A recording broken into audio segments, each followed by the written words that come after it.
Time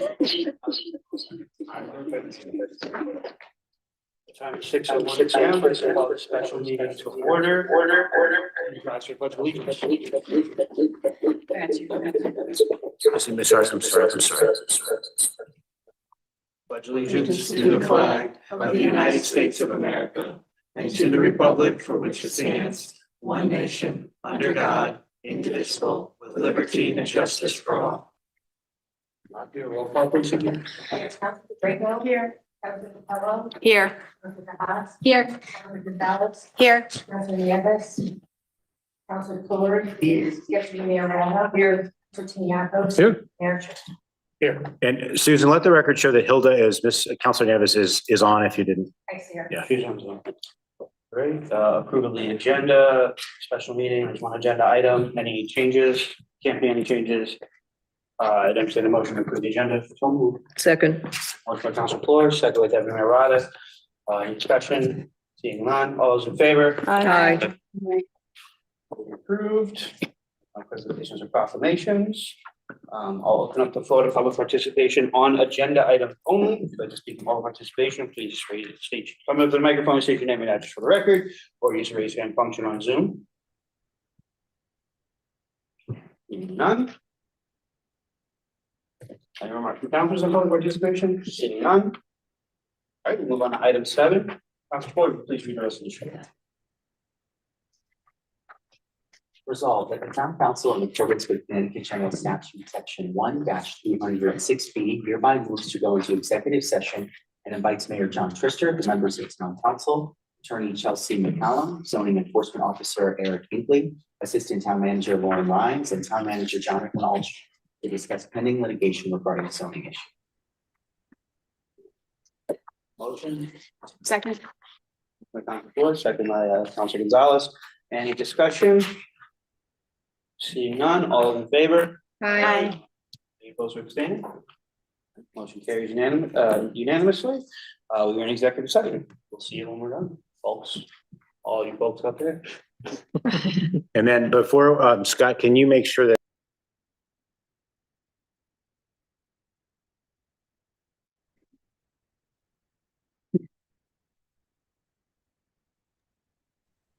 the other link for the meeting as opposed to the webinar? Is that clear?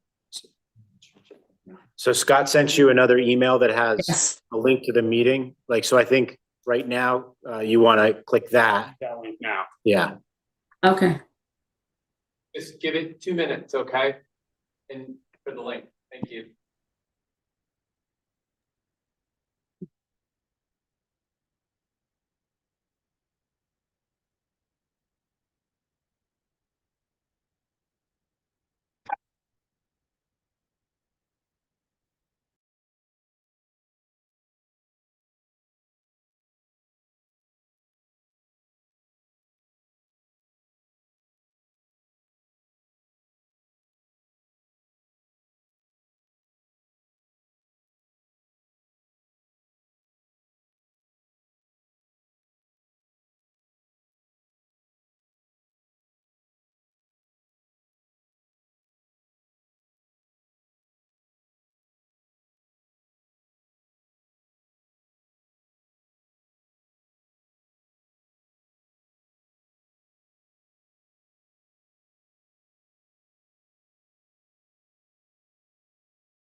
You want to keep that? We are on.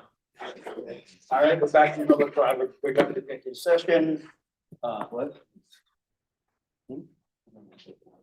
Okay, okay, very good. We're back from executive session. I'll open up for public participation on this agenda item of the special meeting. Anyone want to speak about participation on the special meeting? In here in Zoom? Seeing none, any remarks from council on public participation? Seeing none, I entertain a motion to adjourn the special meeting. Second. Motion by Council Flores, second by Council Haas. Any discussion on adjournment? Seeing none, all those in favor? Aye. Any opposed or abstained? All right, motion carries 8-0. Council Nieves not on quite that. But we're adjourned 6:33 p.m. Right? None? Time is 6:33 p.m.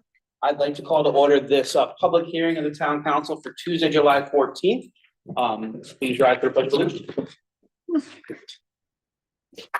Allegiance to the flag of the United States of America and to the republic for which it stands, one nation, under God, indivisible, with liberty and justice for all. Can we have a roll call, please? Yes, Council Pacheco. Here. Council Capella. Here. Us. Here. Here. Council Nieves. Council Flores. Here. Deputy Mayor Rama. Here. Council Nieves. Here. Mayor Trujillo. Here. We have a forum. Tonight's public hearing is on the resolution to authorize an appropriation of $7.8 million for the construction of a new fire station number 4 located at 84 Fifth Street, and to authorize the issuance of general obligation bonds or notes of the town in an amount not to exceed $7.8 million. Finance the appropriation for that's a new word, for so much as may be necessary after deducting grants to be received for the project. We will open up the floor for public participation. If you're in the room and like to speak in public participation, please step up to the microphone and state your name and address for the record. If you're in Zoom and would like to speak, please use the raise hand function. We'll alternate between in the room and over Zoom.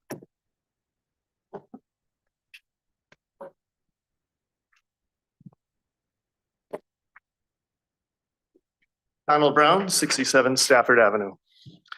I'd like to take a few moments to speak in support of the company number 4 firehouse building project. The current station number 4 was built in the 1950s and in all reality was in need of replacement 20 or more years ago.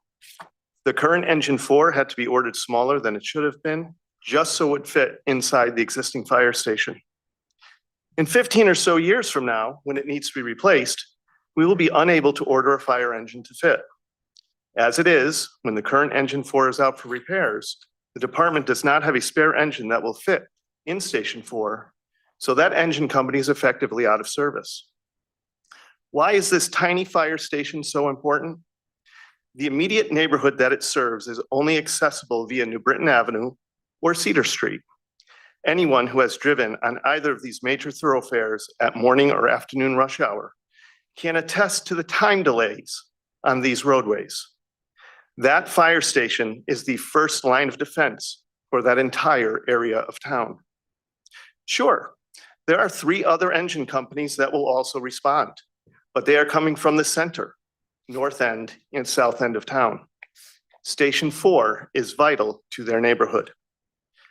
Why a 2-story building with bunk rooms? The building committee tried to locate a viable piece of property within that area to build a single-story fire station. Unfortunately, no such piece of property is available. That means we need to build on the existing lot, which is not very large. Those facts require a 2-story design. The bunk rooms are there to meet both the current needs of the department and the possible future needs. Currently, when firefighters have to report for standby coverage, especially during severe storms, they're required to sleep on the floor or on couches and chairs. In the future, if the department transitions into a career department, bunk rooms will be required. This fire station design is equipped to support our firefighters with appropriate sleeping quarters, both today and in the future. The design that is being put forth to you, the town council, and hopefully the residents of Newington, is not an extravagant structure. It is a thoughtful and efficient design that will help the Newington Fire Department to appropriately serve and protect its residents in the west end of Newington and beyond. So here we are today seeking approval for a $7.8 million project to replace this woefully outdated building with a new structure that has been designed to serve the residents of Newington for the next half century.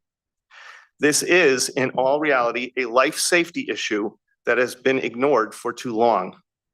If we were to wait longer to build this fire station, the cost is only going to increase and will be even more expensive for the people of Newington. For all of these reasons, I strongly urge the council to support this project by putting it on the November ballot this fall and for the voters of Newington to approve it. Thank you. Thank you. Thank you.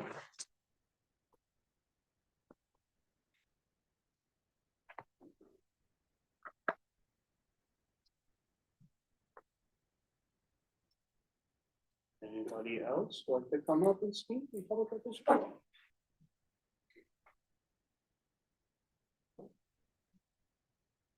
Sure. No. All right, nobody on Zoom? We got time.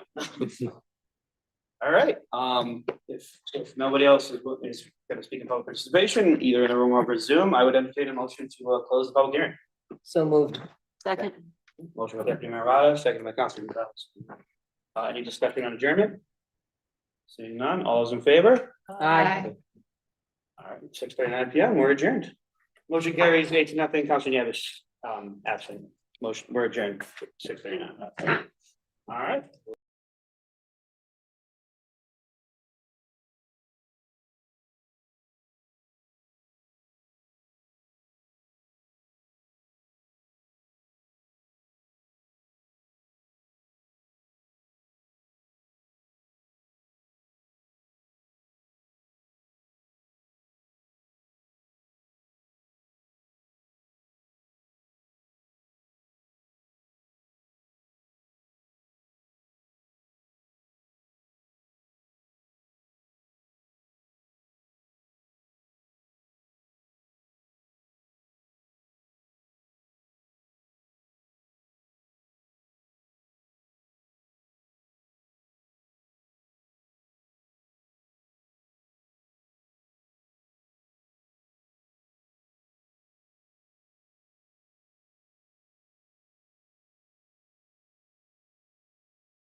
You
I was like, oh shit, it really. Gavel, gavel.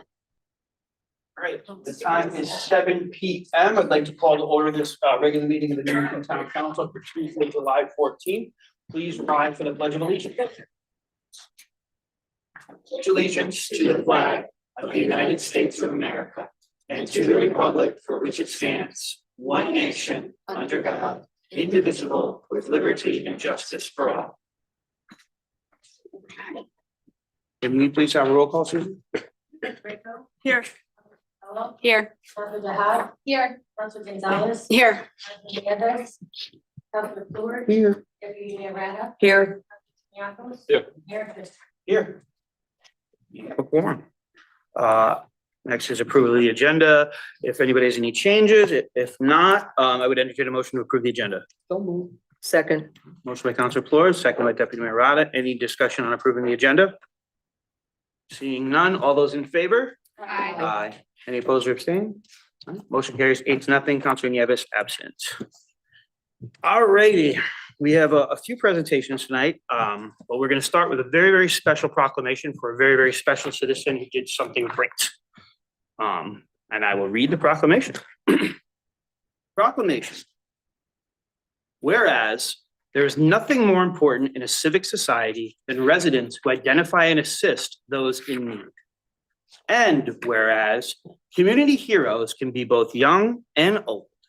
And whereas Jack Gagnon is a 12-year-old middle schooler whose actions on a weekday afternoon in May exemplify the spirit of selflessness that makes Newington so special. And whereas while riding the school bus home, Jack saw an elderly man fall down in his driveway while fetching his newspaper. And whereas when he got off the school bus, Jack rode his bike back to the elderly man's house. When he arrived, the elderly man was still alone and on the ground. And whereas Jack tried to help the man get back onto his feet and eventually coordinated a 911 call so that the man could safely return to the comforts of his home. And whereas the elderly man's adult daughter stated, "I can't believe someone so young helped my dad. It gives me hope for our future and how special young people are." And whereas Jack received the Chief's coin from Newington Police Chief Christopher Ferry for going above and beyond for his community. Now, therefore, be it resolved that the Newington Town Council hereby recognizes Jack for his selfless action in support of an elderly resident in need and salutes his action in ensuring that Newington remains a caring and thoughtful community for residents of all generations. Dated in Newington, Connecticut, this 14th day of July, 2026. All right, motion and a second. Any discussion? Councilor Draco. Okay, well, Jack, just have to say thank you. By quick thinking and also true concern for somebody you probably didn't even know, or if you didn't know that well, and staying calm. Sounds like you stayed calm throughout all of this. You took the appropriate action. And the outcome, if you hadn't acted, could have been so much worse for the individual and for his family. If you didn't stop to helping a stranger, basically. That to me shows courage and it shows kindness. And all I can say is job well done. So thank you so much. Councilor Floyd. Jack, that first line on the top of what we read, I think you, for whatever reason, whether it's your amazing parents and the way that they brought you up, or the community that you've grown up in, you seem to have a real inherent relationship to those words. I'm just going to read them again. That there's nothing more important in a civic society than residents who identify and assist those in need. And you should know that that gift that you have is unique. That gift that you have to do it without a second thought, to go out of your way to help someone that you don't know, to stay calm, is unique. And because of efforts like that, because of the gift that you have like that, whether it was learned or inherent, our community is really, really, really grateful for you and people like you. And our community wouldn't be what it is without people like you. So congratulations on the honor but just know that we're really, really happy that and proud that we can call you a son of Newington. And your parents must be extremely proud of you, and we're extremely proud of you too. So thank you for doing what you did. Thank you, Counselor. Deputy Mayor Rada. Yes, Jack, excuse me, you are truly an amazing young man, and not only an example for young people in our community, but I think for everyone in our community. Kudos and congratulations, and thank you to mom and dad as well. You've raised a very remarkable young man who I'm sure is going to go on to do amazing things. You put yourself in a situation where other people may not have jumped right in. You knew what to do. You took action. And we're here tonight to congratulate you. Thank you so much. And look forward to see what you're 12 years old. What you're going to be doing in your future. Thank you, Counselor. Counselor DeHaas. At this point, I'm pretty much just echoing what everybody has said, but thank you for acting quickly and with kindness and compassion. And to mom and dad, congratulations on raising such a spectacular young man. So great work. Thank you very much. And I'm sure the impact that you made on this man and his family is a meaningful and lasting one. Thank you, Counselor. Counselor Capello. Jack, your actions not only helped this gentleman that you helped, but you inspired a whole community. Your quick thinking and your action just was amazing. And I'm also echoing what everybody said. It's a well-deserved proclamation, and the town is very lucky to have a young boy like you, and your parents should be so proud of you. Sure. Congratulations. Jack, I'm going to echo something specifically on it. There was something that Councilor Jacobs said. She said the word courage. You saw something and it didn't look right to you, and you did something about it. That takes tremendous courage. It's so often in the world, people see something and don't do anything about it and just keep going about their day because sometimes it's scary to do something. And what am I getting into? You showed tremendous courage. You set an example for everyone to follow. When you see something that's not right, do something about it. We're so proud of you. I know your mom and dad are super proud of you. We're just so thrilled that you're part of our community. And I know, Chief Perry's always recruiting. We got a lot of opportunities for you to continue that as you get older to help people in our community. We're so proud of you. So congratulations, Jack. All right. We had a motion and a second. We're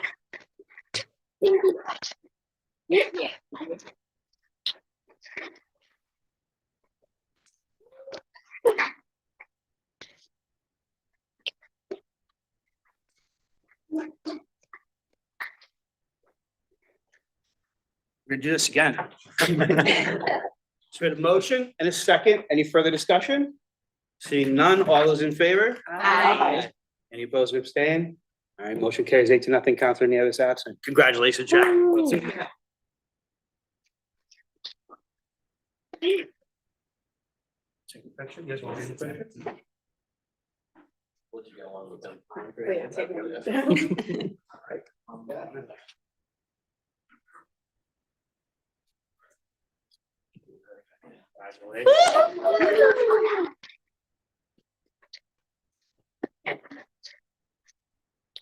At this time, we would open up the floor if anybody wants to speak on what Jack has done. Look at that. What a professional.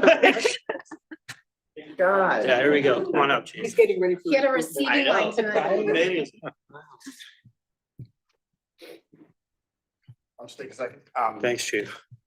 Yeah, so obviously Jack's behavior, his conduct was exceptional. As you mentioned, most 12-year-olds don't spend their time, formulating plans on how to help an elderly neighbor in need. So again, and I know it was mentioned, it really speaks to his character and it speaks to the way he was raised. And as the mayor did say, in 9 years, I'm still in the I look forward to your application. We will put you right to the front of the line. So again, thank you, Jack. Very well, Joe. Thank you.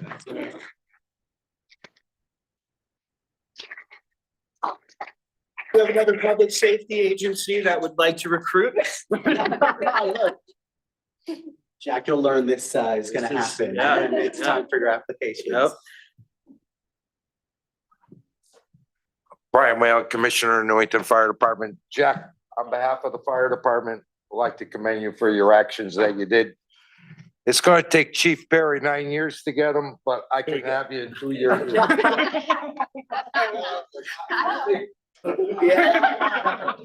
Take it outside, guys, take it outside. But it just goes to show the great use in our town, and we instill it in the fire department with our cadet program. And in 2 years, I'll be looking for your address to drop one off, and congratulations and best wishes to you. Thank you.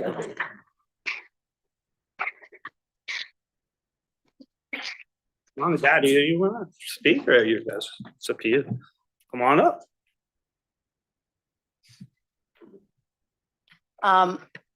I just want to say thank you to everyone for the recognition that he's gotten. I mean, I think it was a little overwhelming for him at first, especially with how quickly everything came about, you know, with it being on the news and all of that and how it's, you know, blew up on social media. And one of the things he said to me as, you know, all of the things were happening so quickly and people were calling, you know, the Board of Ed called and, you know, you guys had called and he just kind of looked at me and said, but Mom, this is not why, that's not why I did it. It's, you know, this is, and I said, I know that's not why you did it. And that's the reason that It's so you are special. who you are, you know, because that isn't why you did it. But, you know, so thank you to everyone for, you know, recognizing him and we are extremely proud of him and we know that he is going to do great things in the future. So thank you very much to everyone for the support and the recognition for him, even though it's just who he is and that's just his character. So we are proud of him. So thank you. Thanks you for raising such a great boy. Yes. Congratulations, Jack. Thank you so much. These guys are serious. They're gonna keep calling for you. now. Yeah. Very good. All right, folks. All righty. It's a tough act to follow, but we're gonna move on to item B, which is introduction of Karen Sear, the new town finance director. Yeah, and Karen, come on up. Come on up. I'd like to introduce you to Karen. Karen is no stranger to the town of Newington. She's served as the assistant finance director or business manager for the Board of Ed for the last 27 years, I believe. So we all knew Karen before she joined the town, but I think she may be new to many of you. So welcome, Karen. And you want to say just briefly a bit about yourself and Just like Jonathan said, I've been with the district for 27 years as the assistant business manager. I do not live in Newington. I do live in Wallingford. I've been. Okay, well, we won't hold it against you. But I've been here for 2 weeks now and it's been such a great pleasure. Everybody has been welcoming, very helpful to me. I can't thank everybody enough. So I look forward to working with all of you. Appreciate it. Welcome. Thank you, You're Karen. welcome. Amazing. Yeah. Congratulations. Thank you. We're really glad to have.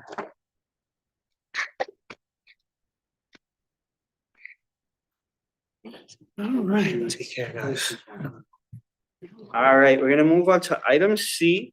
We have a presentation tonight from our facilities director, Joe Salamone, about town space and storage assessment. Joe, you are up, sir.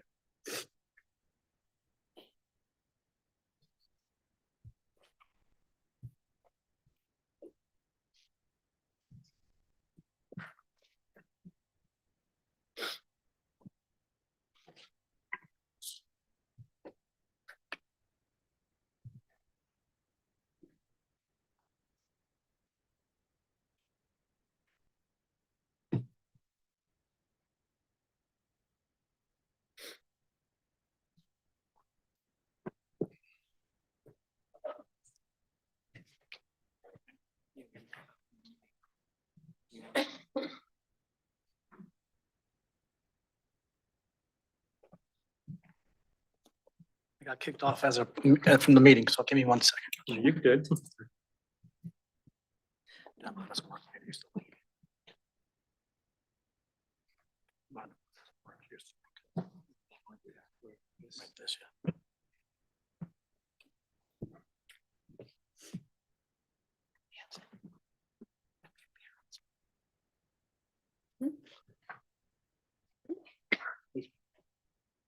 Was that a sneeze? Was that a sneeze? No, it's a cough. Thank you. Was that- bless you, but no, no. The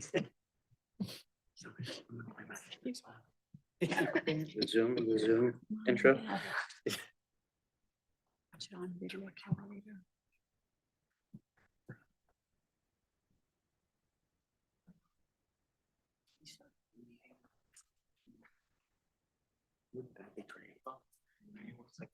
So they're the best ones. Yeah, yeah. I'm sure there's no shortage of stories.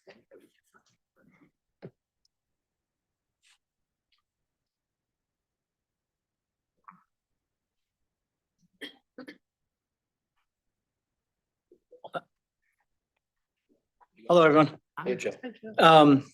So I was asked to look at our existing space needs, and assess what we had.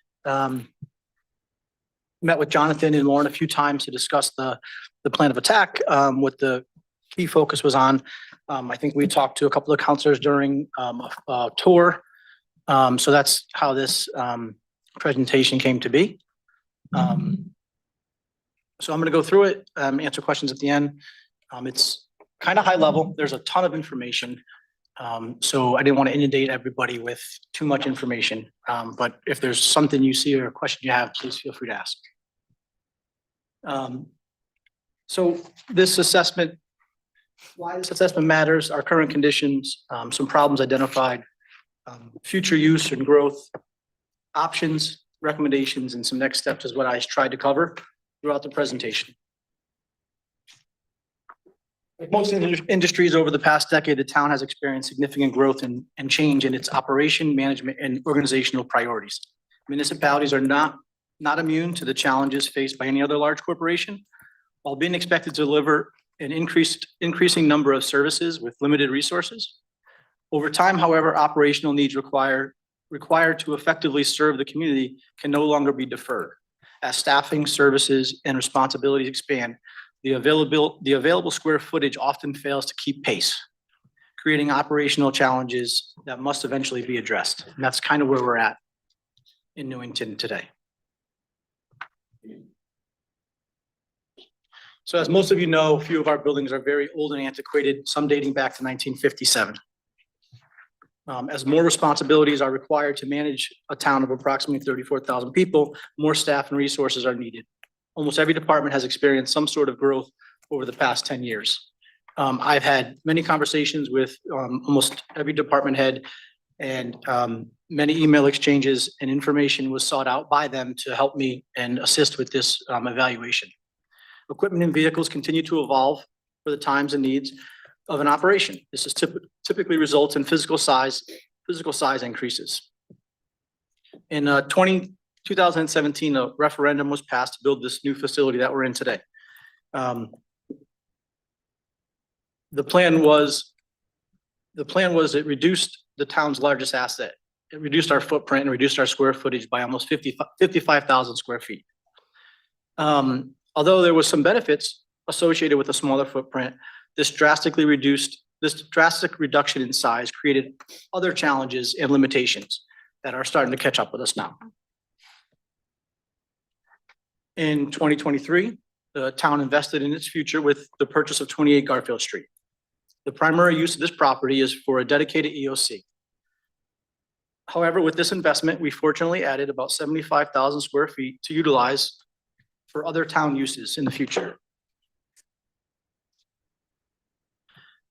So 17 out of 19 departments in the town hall expressed, or outside of the town hall, expressed the need for additional space. There's lots of different types of space: storage needs, workspace needs, garage space needs, flex space, or program space. Storage space, I kind of look at as files, office equipment, data retention, consumables, project staging, secured storage, and vehicle storage. Workspace, our offices on average, offices are about 125 to 225 square feet, is pretty much industry standard per employee. Currently, we are at approximately 50 square feet in most buildings that utilize the open floor plan concept like we do here. We also have several makeshift workspaces in the town hall and elsewhere, and I'll show you some examples of that. Workshops, all of the workshops or almost all the workspaces within the DPW facilities, fleet, highway, grounds are inadequate in multiple ways and for today's workflow. Garage space, indoor or covered garage space specifically for vehicles and equipment is lacking for multiple departments. And then flex space and program space. Public facing departments need additional space to run and accommodate programming. If the Mortenson Community Center is full, we have no options essentially. For example, human services during seasonal outreach, IT during equipment deployment, or the ROV during election time. We have a lot of moving parts. We've learned to adapt and make do with what we have to the best that we could. But these are some examples that came from the survey that I took of my peers. So the images that you see up there are examples of some makeshift offices just here in the town hall. The first image is in the IT office. There's a newer employee, which we made a workspace, which was currently the thoroughway to the office. He's in the corner. We did the best we could with what we had to work with. The second photo is in the town manager's office, which I'm sure a lot of you have seen, going in to see Jonathan. The third is in the fire marshal, engineering, building department suite. It was a plan room, turned into a workstation. We had some radio storage there. And then the last photo was in the town clerk's office. That is another additional workspace that we've kind of made it the best we could. These photos are of the facilities workshop. Currently, we share space, or we're on borrowed space with the Board of Education, the Transportation Garage. We have 2 bays, 1.5 really, because about 10 by 10 plywood box is the first picture you see is the 3 employees that I have share an office. So everything we do is electronic now through our Akita box software. So they do a fair amount of work order logging and service requests and tracking our assets. So they need a suitable workspace for that. And then just our equipment, our supplies. It looks a little messier in some of these photos, but we try to keep it neat and clean as the best we can. This was taken during a busy season. These are some storage spaces that are here in the Mortenson Community Center, where our Park and Rec Department has to do what they can to keep all of their supplies handy and ready for their programming. The first photo is of the art. It's really labeled the art room. It was designed as an art room. I don't know that it's been used as an art room. It's primarily storage for their programming. The second is an actual storage closet or room, which you can see is full and maximized. And same with the third photo. It's another storage unit within the gym that they maximize to the best they can. This is just a quote from Walt Disney that I thought was applicable.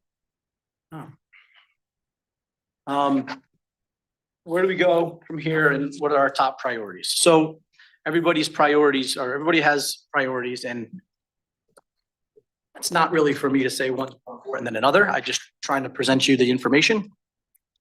Currently, in my opinion, there are 2 locations with realistic potential. The office space and the basement storage space located at Garfield Street, 28 Garfield Street, and the use of Chapman Street in the future. We need a creative and calculated plan to maximize our options and allow us to satisfy as many needs as possible, specifically when we consider coexisting with the EOC in an operation in an emergency.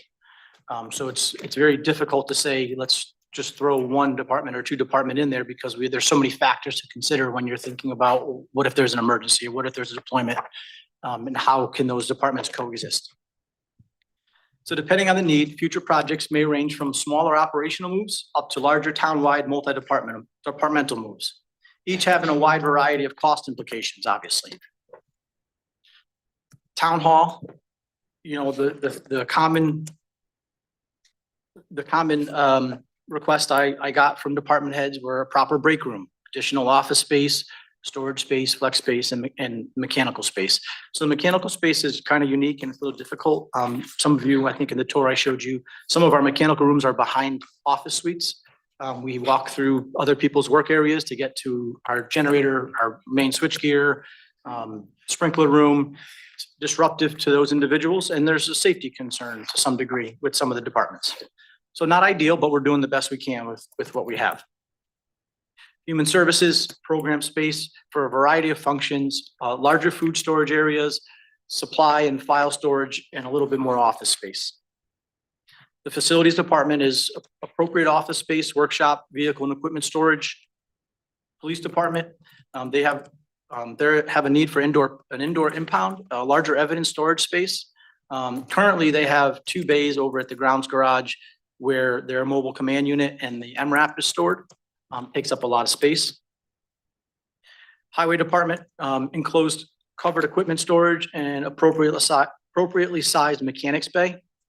You all saw that. They do a really good job over there, what they have to work with, but they can't fit the fire trucks in that they have to work on. You know, it's very cumbersome, and they try to do the best they can in a safe manner to work on those vehicles. Grounds department, again, dry material storage is in need over there, and enclosed covered equipment storage is in need as well. The library is in need of additional public space, staff workspace, and storage space as well. There were other documents that are just too much, so I can share with you in the future. We have the feasibility studies from the highway and the grounds garage. The library did a space assessment, I believe in 2020.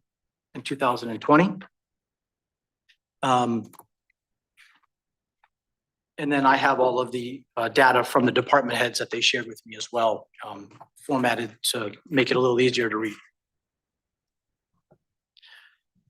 Some potential next steps, you know, we have to collaborate, and is it time to evaluate the space on a larger scale? Some departments have more space than they need. What is the balance between town-run operations or departments to non-town-run operations located within town-owned spaces? Should space be rented to accomplish departmental space needs? Are things duplicated in any way? And are shared assets an option? Those are all things that, in my mind, should be on the table for a conversation to satisfy our needs.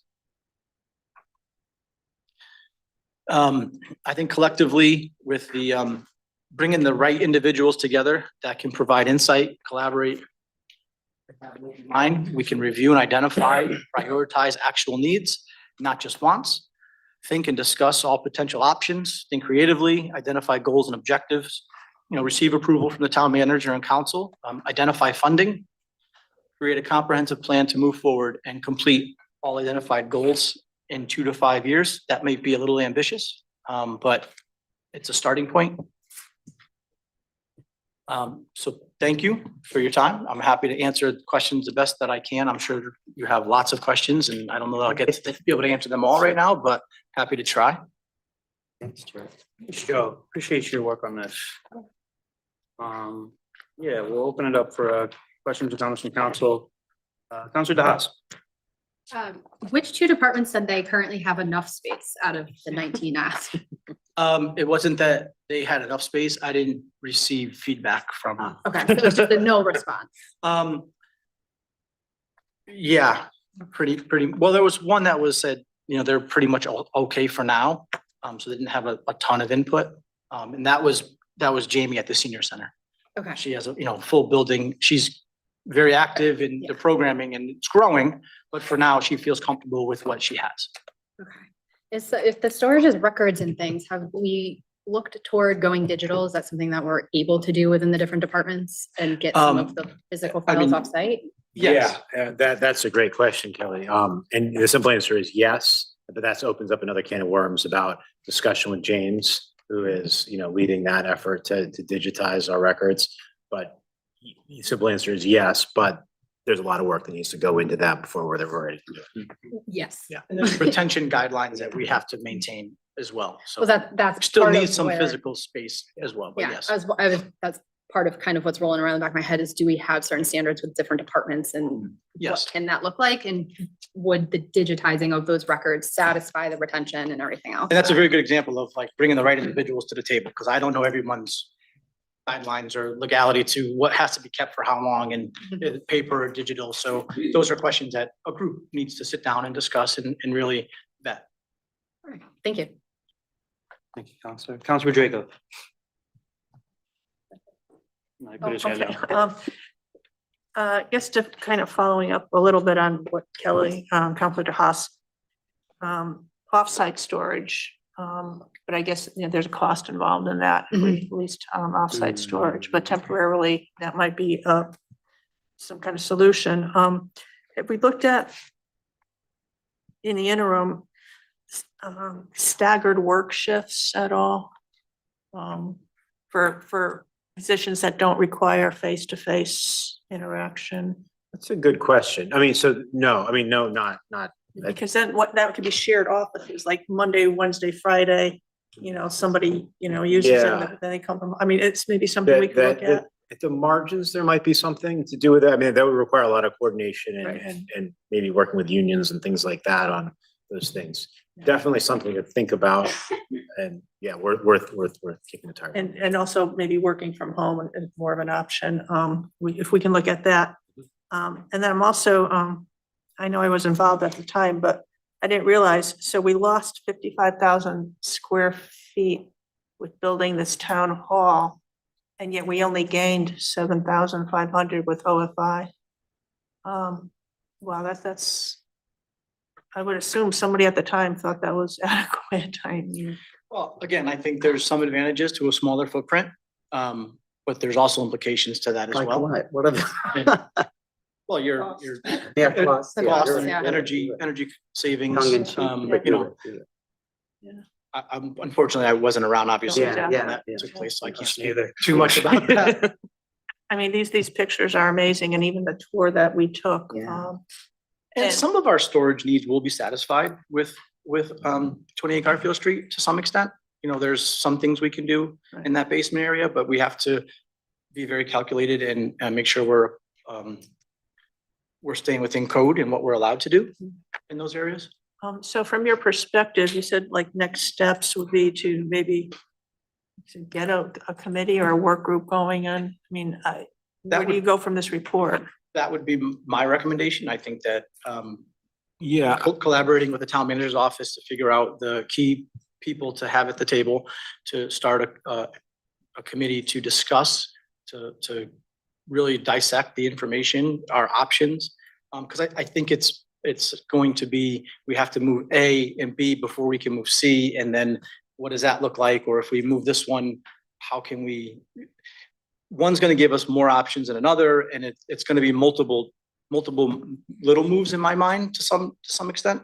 This is a good report, and I'd hate to just have it sit on a shelf. I mean, some action. well, has to come from it. I mean, I think there's two, in my mind, Joe and I talked about this, there's two things I think are, you know, and that are the highest of the high priority, and that is, you know, we've talked about it, we've sort of talked around it in the last 2 years since I've been here, but not just addressed it specifically, which is the use of the other 2/3 of the OFI building, 28 Garfield Street.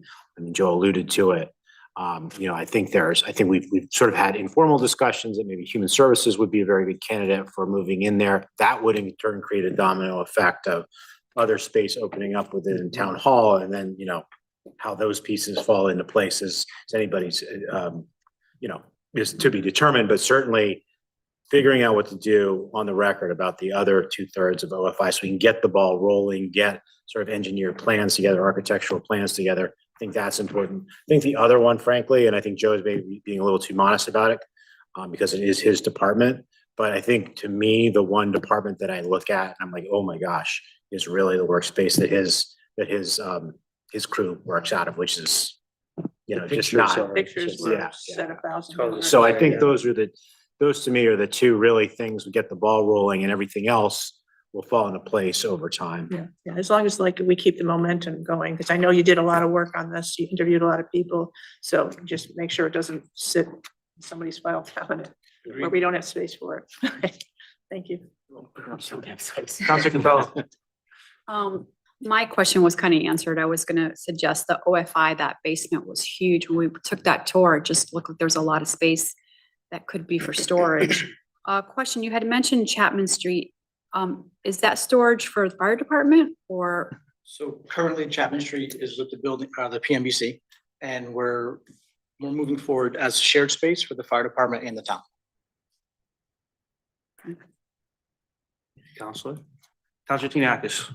Just a clarifying question, the 2 to 5 year timeframe, is that like theoretically when we'd be able to complete like the main goal, or is that to make a plan and then act on it? It's a good question. It depends on how fast we can put a group together. I think it's more of, I think you're looking at a good 12 months to vet a really solid plan thoroughly, and then going from there. I think.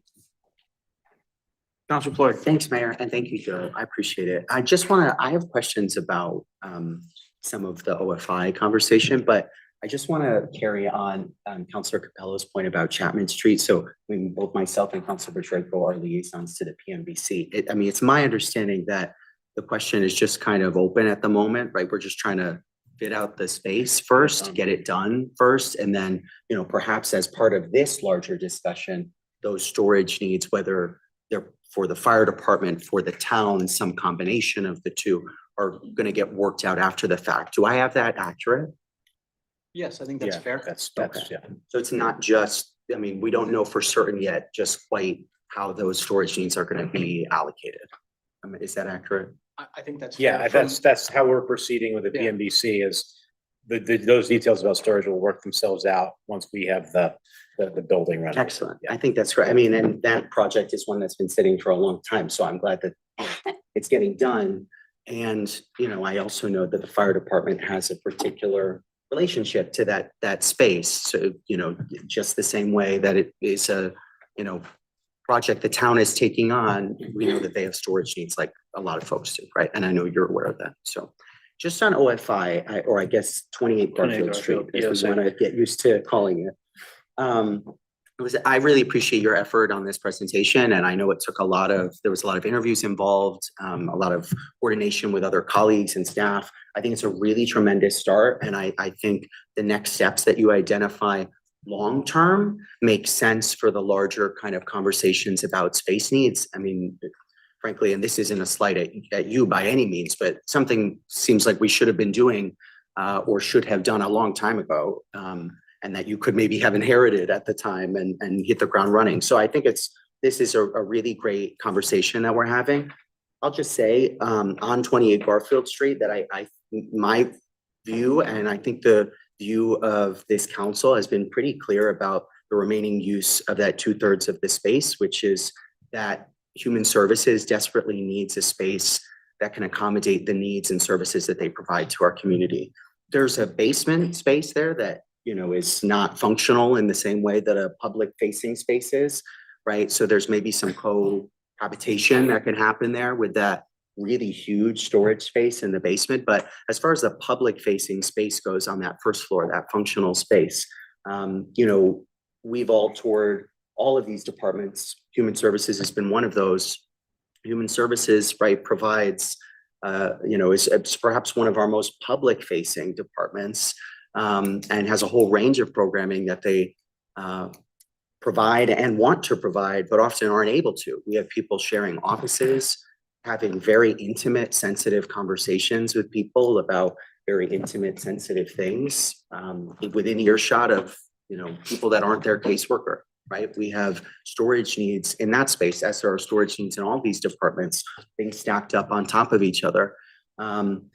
And we also know that the need for that department services and the kinds of calls that they're receiving have also increased. I think in Newington, the statistic is 60% of people are within one crisis expense away from just not being able to afford basic necessities that month, right? We have mental health concerns. We have, you know, plenty of people who are that one paycheck away from crisis, and Human Services is receiving those people. And so I think, you know, my view, in addition to the really great recommendation that I think you laid out about how to talk about space needs more broadly moving forward, that I think this council needs to make a recommendation based on our, the policy choices that we want to make about actually making that investment in human services that has long been disinvested in. We have had services here before many times, and I've heard many councils say that they are the superheroes of the town and the angels of the town, and they do more with less. And I think they should do more with more. I think we should invest in them in a way that we haven't in the past. So, and I think that's how this council feels, is certainly how I feel. So I really appreciate that. I want to share that because it's relevant to the space needs conversation, but obviously there's other opportunities in that space as well. I just want to throw that out there, and I really appreciate your efforts. Yeah, Carol is someone that I speak to often. I'm sure. We try to collaborate, and I try to work with her the best I can and give her everything that she needs to be successful. We have talked about this at length. And I don't know that it's the best fit. I don't know that it's the worst fit. There's financial implications with every move that we're going to make. Some are going to be much larger than you can probably imagine, and will probably take you back a little bit. Like, okay, we have to rethink this. And then there's other multiple moves that may be able to satisfy multiple needs from human services and other departments that may not cost as much, but we haven't had the opportunity to talk about them and drill down on them deeper. So on the surface, I agree with you. I think that is, a low hanging fruit, for lack of a better expression, and that she's a big need. But I do think that there's a way to satisfy multiple needs, including hers and others, and keeping the cost down. And again, I didn't want to there's so much information, so it's really not the forum to go into it too deep. But I think those are the conversations that have to be had with a group of people, so you can really get a better understanding of what's involved in every one of those moves in departments and their needs. And maybe, I'm just add, maybe the conversation, right, coming out of this in part as it relates to OFI or 28 Garfield is that, we council provides some direction about our preference, right, to have some presence of human services in that building. Yep. And then we get some plans of what that could look like and what the cohabitation would look like. Like I in the said, basement. Carol and I have had many conversations so- about some possibilities. And, I'm happy to share those with you at That's excellent. more appropriate time. Thank you, Joe. Deputy Mayor. Yeah, Joe, thanks again. We gave you this task, and thank you so much for doing all the hard work, and it was a great presentation. We've been talking a lot about the Garfield Street space, and that's where my questions lie. Can you talk a little bit about where we are in terms of finalizing the EOC space and I hate to say finalize again, but putting the other spaces in order so that we can then begin to seriously consider, okay, this is what we have, this is what it looks like, and where it might go. We're very close to the finish line with the EOC. We're just crossing the Ts and dotting the Is on the final grant language to satisfy all of our grant language before we start fully using it and occupying it. I don't have a time frame for you, unfortunately, because we're waiting for some information from the federal government, but we're close. Hopefully. Yeah.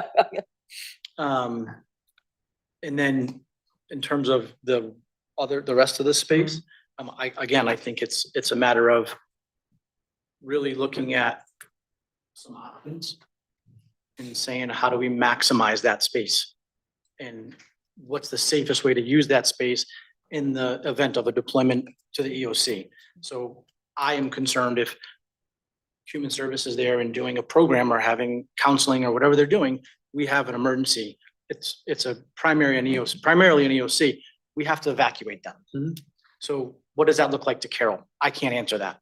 But those are the conversations that we really have to think about and have and say, okay, well, what if it's this portion of human services and this portion of something else? How does that look then? Because we have to take into account that you could have multiple town agencies, state agencies, federal agencies in that building, depending on the emergency. And everybody thinks it's a winter, you have a snowstorm, we're going to open the EOC or we're not going to open the EOC, but it's designed for much more than that. And we really have to consider those things when we're talking about that other space. Thank you. Councilor Draco. Yeah, just kind of a comment and, you know, maybe it's unrealistic or maybe not, but actually Councilor Clure kind of, you know, indicated that, you know, these concerns, have been a long time in the making. But just as we move forward, there are some buildings we are looking at or some facilities that we're gonna either have to build or buy or create, for example, a dog pound or animal shelter I facility. didn't even touch Yeah, upon that. It's just, exactly. you know, But a new, you know, pool and pool house or whatever, the new library, whatever. I would hope that as we move forward, instead of in the past building a facility for a single-use silo, maybe we can be a little bit, and of course, it all depends on money, but a little bit more. Even if that particular facility at the moment doesn't need a certain amount of space, just the fact that there's always gonna be space needs within town, if we can kind of build kind of that into the planning as we move forward for every facility that we build. absolutely. Thank you, Counselor. Counselor DeHaas. I just want to make a point of clarification. I know that human services has come up a lot when we're discussing 28 Garfield and everything else. And it was kind of alluded to that, like, there was kind of a consensus at the table. I have not heard other options or other input on it. And I am waiting to hear other options and more input on that site and what we can potentially use it for before making a decision. So whereas, yes, I will agree with you that human services needs some space and they do need privacy and they are public facing and very important department for our town. I'm not personally set on how we're using the other 2/3 of OFI. Can I drill down on that? Mhm. Do you, would you like that to be like a standalone kind of new business kind of topic that we can go through of that, or is that a committee? To kind of determine Yeah, how to like use how that. do you see that playing out? I do think that is an independent discussion Okay. amongst the group, yes, that we need to analyze the different needs as Mr. Salomon has started doing for us, and he said he has a lot more detail to it, Yeah. but didn't want to overwhelm us. So I do see it as part of the larger conversation, but then also a very separate conversation with how we actually implement the use of the other 2/3 of that building. Counselor Floyd. Thank you, Mayor. I just want to say that Councilor DeHaas's point, I think it's an excellent one, and that I don't think it's either or, right? I think, you know, like the kind of direction that we should be providing at council is what are our priorities, right? And I think, and certainly you're newer to the council, I know that there's been a lot of discussions about human services, and that's why I mention it from colleagues on both sides of the aisle, frankly. So, you know, that we can provide that direction, that's a priority for us, knowing, right, that day to day and administratively, there are other considerations there, programmatic concerns. I mean, that was a great one that you referenced, right? What would happen if human services has a program? They have to be moved out, right? What would the contingency be? Those are programmatic, administrative level concerns, but on our level, right, we can provide policy level considerations. And I think, you know, there's a real sense that human services, as a policy matter, is in desperate need of that space to actually provide the services. So I think it's a both and, right? I think they need space, what that space actually looks like and where it comes into play, I think could be up for discussion. Thank you, Counselor. Counselor Tiniakis. Joe, thank you again. And you said a few times that you've made this a little bit more digestible for us. But is it possible that we can get the harder to digest version of this so we could see all the numbers and everything like that? Take the details. Yeah. We'll take the appendices. Yes, I have a lot more information that I'm happy to share. We can send that to you. It is, you know, but Looking at the. I'll take anything you got. Yeah. There's not, I mean, you're not gonna see a lot of numbers if you're looking for like, this is gonna cost this or that's gonna cost that, because we haven't gotten to that point yet. Yeah. Some will definitely cost more. And I can share that, you know, because when you change the use of a building and you're gonna use it for a specific use that it's not, then we have to bring it up to a code compliant, and that may be adding more bathrooms, you know, adding the elevators. The other things will add. There will be added cost to one approach more so than another. So where's that happy medium? You know, financial implications are a big one that you guys have to consider. I'm no bond expert, but I listened to Lauren's report, we're gonna be up against it in a few years with our bond rating. So not for me to decide. I'm just trying to give you as much information as I can so you can make the appropriate decisions. Council Boyd? Well, we've all been through a budget or two and no binders that are that thick or thicker. So it would be really helpful to see it. Thank you for the tremendous amount of work again that it went to put into that. I also just say to the point that you made, right, that I think it's an excellent one about some of the larger considerations we need to make around budgets. The trouble is we're not going to get a lot of information about those questions I think just by talking about them, right? We want to get some fit outs for that EOC space about what that could look like based on some of the needs that you've identified, right? And how they could fit together and, and what that could be together with the policy priorities of this council, right? So I don't know that I can make an informed decision on numbers until we get things like that, like the fit out. Understood. So we can see. And I think that information is going to be presented to you best by a group of people that we come to the table to really talk about and hash out the need versus the want and how we can best manage that and what it looks like. Because again, it's not for me to say this, that, or another. I'm there in my role, in my area of expertise, and the others there are there just the same. And we all have value to that conversation. Thank you. Well, I want to thank you, Joe, for coming out tonight. I really, really love the Walt Disney quote that you use in there, and I'm not being facetious. I think, personally, I get really frustrated and bored with too much talking. I like doing. And I think we really, I think in a situation like this, we got to be careful not to let I think the expression is, we don't want to let the perfect become the enemy of the very good.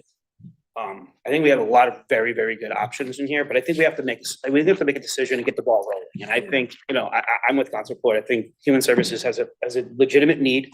And I think we got to get started doing something there. So that we can start having those other conversations, because I don't want to get caught in a situation where we create another committee that has another discussion and more discussion, and we're just doing talking. We're not doing. And I think we need to start doing something to help guide the talking. So that's sort of my position on this. And I think we need to look at actually making a move here.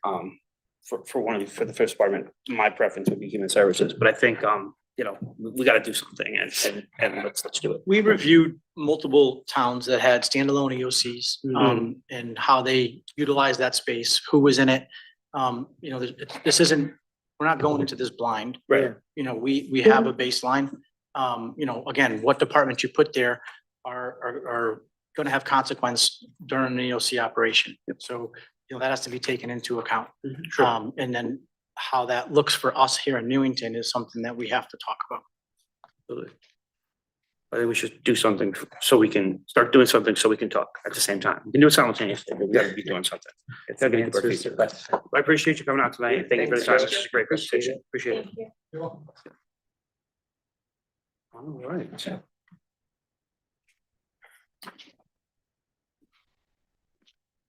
All right, we're gonna move right along. Next on our agenda is public participation. In general, if you would like to speak in public participation, please step up to the microphone and state your name and address for the record. If you are on Zoom, please use the raise hand function and we will alternate between in the room and over Zoom.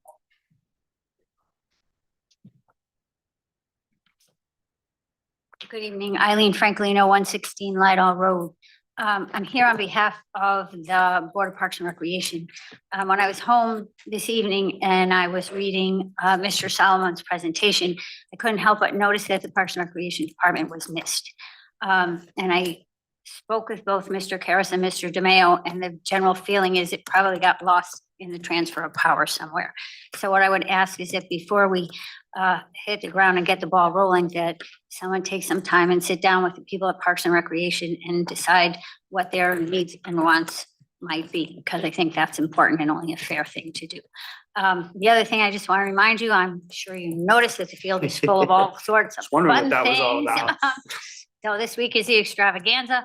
Don't forget, come and help us out. And fireworks on Saturday, as my mother-in-law would have said, hang your rosary beads and pray for good luck. Have a good night. Thank you. Excellent, thank you. We do have one over Zoom, we'll go to him. Go right ahead, Mr. Nero. Hello, I'm Louis from 482 Churchill Drive. I was actually at the Chamber of Commerce meeting when we were doing the town hall, and it was specifically brought up about having storage space and being able to accommodate everybody. Then all of a sudden, there wasn't enough room, and then we did the OFI building. So this really seems like someone really dropped the ball on the planning and development of the town hall. Um, so I don't know if you could bring up the old Zooms where they had the meetings with the engineers and the architects with the town hall, because it seems like a ball was dropped somewhere, and this is a very expensive ball. I'm saying we're talking about buildings 1957, but you're saying the town hall was built in 2017, so after 9 years, it's already obsolete. That's a little scary to me. That seems like a little waste of funds there. So I think if anything has to be done, it should be brought up to voters of the town. We just had a tax increase, and now you're looking at putting in more money for things that are lack of building structure.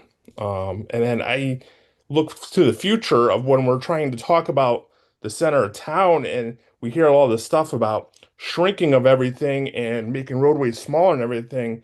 I really hope we really review that and really do some further studies on stuff like that, because we could create another problem with that too. Everything looks great on paper until you start to put it into practice, and then you see the major issues that go wrong with these things. So it's one of those things where we're talking about quotes. It's like a misplanning on your part does not constitute an emergency on our part. So definitely it's got to be something that's got to be reviewed and looked at. And I hope we really do that in the future and really look at different plannings when we do these different projects to see how it affects other things. That's all. Okay, thank you so much. Come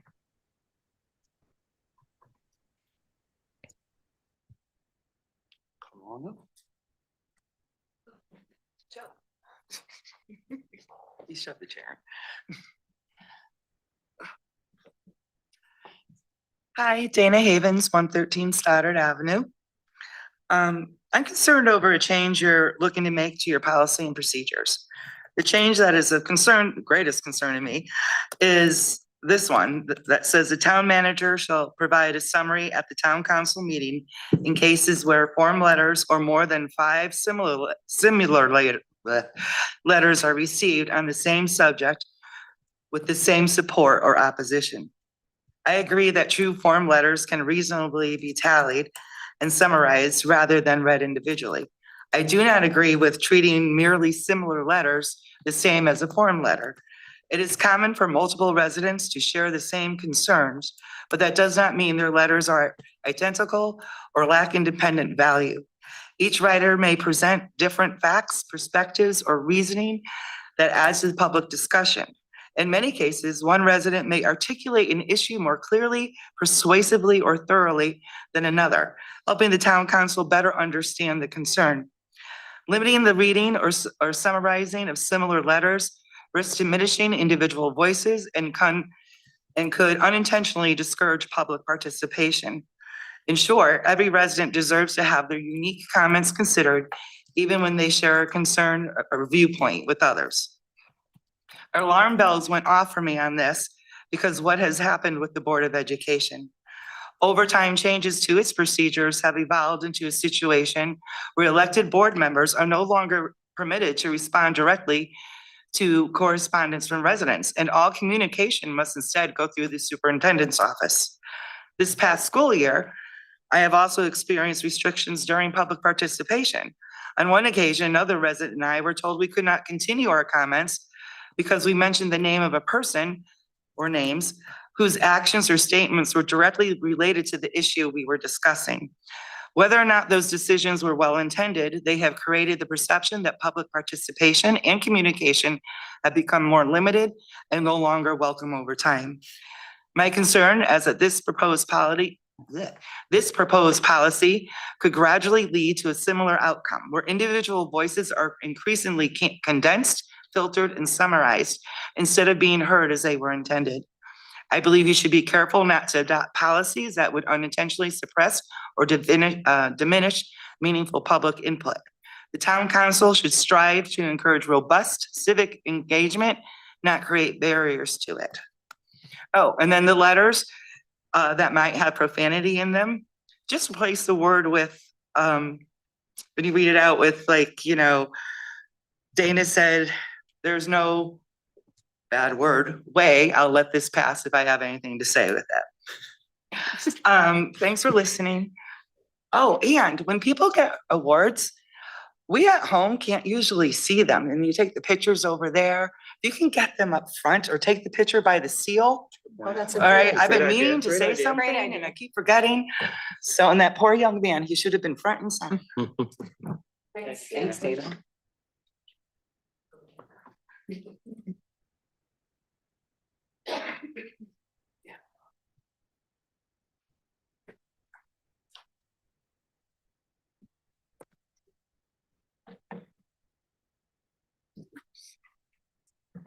Rose Lyons, 46 Elton Drive. And going with one of the suggestions and the proposed changes to the rule of procedures and in Dana's suggestion, I can't bleeping believe I'm sitting here less than, or just about 6 years after sitting through 4 years of town hall reno meetings. And probably the only one here that can sympathize with the way I feel is Gail, because she sat there with me. If I hear about one more space needs study, I'm gonna blow a gasket. I went looking for this rules of procedure. And while I was looking for the rules of procedure, I found all the meetings that I had gone to, all the studies. And if I hear that Parks and Rec needs more space, then I'm really gonna lose it, and you're gonna be taking me out of here and bringing me up to Cedar Crest, which I know is not in operation anymore, because of the two departments that got the most out of this building, as far as I know, the Board of Ed and Parks and Rec. They had people at that table speaking for them. I never saw a department head come other than Karen Fatuma and Carol LeBrecq. And as the former town manager sat and told the committee that they were happy with the space they had, they sat in the back of the room with me and they were shaking their heads like this. If any more committees make any plans for this building without actually seeing the department heads and getting input from them, shame on you. And it's not any of you that were here. It's not any of you that were on the committee. I sat there for 4 years. We suggested, my friend Mady and I, that a proper break room be made for the town hall because the Board of Ed was doing it. What did we end up with? 14 bleeping kitchenettes that they don't need. It's just, it boggles my mind. Chapman Street. I don't know what the intent is for that, but I'd like to see it like the firehouse on Main Street, or at least be something that's not gonna be a lot of activity in and out. That's gone from being storage to being a historic. Everybody bounces around. Nobody pays attention to what the previous council did or what the previous committee did. They just go with what they want to do at the time. It makes no sense to me. The Owens report, I hear it's about this thick. I've never heard a word about it other than, oh yeah, we have the Owens report. When we were sitting for the town hall reno, there was a 2009 space needs report. During that entire time of the meetings for the town hall reno, the construction manager sat there and said, you don't have enough room. The architect said, we'll make it work. At the end, it didn't work, and they know it didn't work. And the other resident and I that were there most of the time said, can't we go back to town council, go back to referendum, get more money? No, we were given a dollar amount and that's what we're working with. People, we've got to start coming together, and it's getting to be that it's just an ego thing. And I'm not, I'm not picking on the Republicans. I'm not picking on the Democrats. I'm saying it's time for us to come together and do what's best for this town, because I've sat here too many times hearing too many different stories. When I went into human services for my energy assistance and I saw how deplorable their conditions were, I said, they should be ashamed of themselves. They should be ashamed. People better start coming out. And when the pool situation got all messed up and it was Save Mill Pond Park, Sarah Jorgensen got up, and I didn't think she was gonna do it, but she said, don't you wish it was just Rose Lyons sitting at this table right now or standing at this podium? There's gonna be more people coming, and people better be thinking about the future for everybody, not what's gonna make your party look good, what's gonna make this town look good. Amen. Thank you. Thank you, Rose.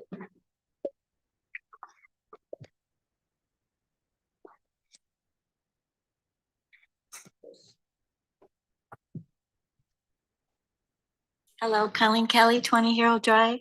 Go Rose. Yes, gotta listen to Rose and Dana, bringing up the policy that I missed. So my question for you to answer when it's time for you to answer is, how did that come about?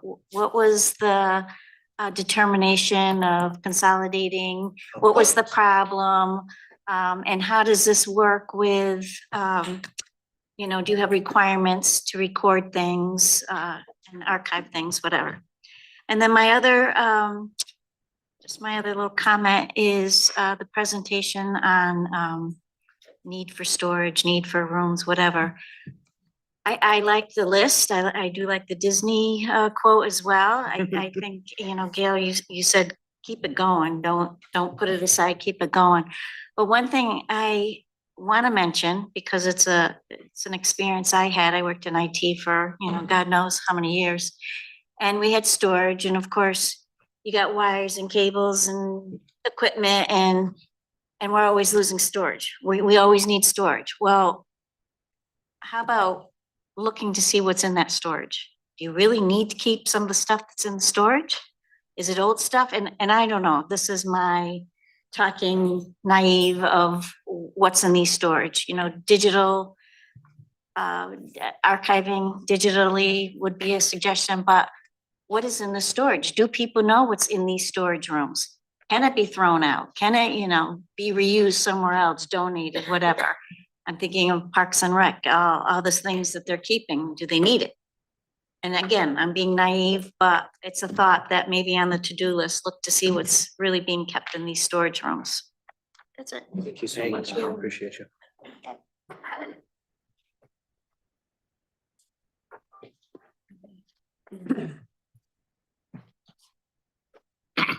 Andre Andreas, 76 Vincent Drive.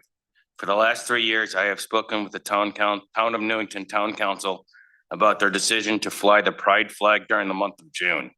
I've asked the Town Council repeatedly to remain neutral and to fly government flags only via email or in person at Town Council meetings. All my requests are documented and recorded, beginning with June 2026, going back 3 years.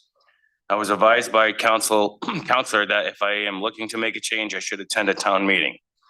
At the town council meeting on 6/9/26, I made the request both verbally and formally in an email to the town council and town manager requesting to fly the town requesting the town put flying a straight pride flag to a vote in honor of the heterosexual community.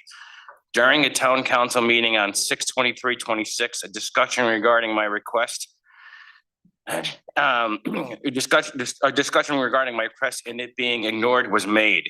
It was noted that the town's attorney has advised the mayor, the town manager, and the council that a lack of a flag policy can open the town to liability if the council picks and chooses what special interest flags they will allow. This council is refusing to entertain my request. Just this year alone, council has voted on and approved and flown the Oregon donor flag in April and the pride flag in June. This tells me the majority is discriminating against me and the flag that I've requested. I have emails and recordings of my public participation at council meetings, speaking into the record and making these requests. There's also evidence of the town council agreeing that they need to come up with a flag policy, but the majority are unwilling to do that. There's also evidence of the town council members trying to make this a priority at an agenda setting and them being shut down, as discussed during public council meeting. I see the town's agenda tonight. I see on the town's agenda tonight a flag moratorium. That speaks volumes. Based on the facts and circumstances outlined above, I am confident my civil rights have been violated. I have given the town of Newington Council majority ample opportunity to address these concerns and my request yet has failed to take appropriate action. This communication serves as a notice of my intent to protect my rights to the fullest extent permitted by law. So in other words, I'm going to sue you. In an email dated, and this is very telling, in an email dated June 9th,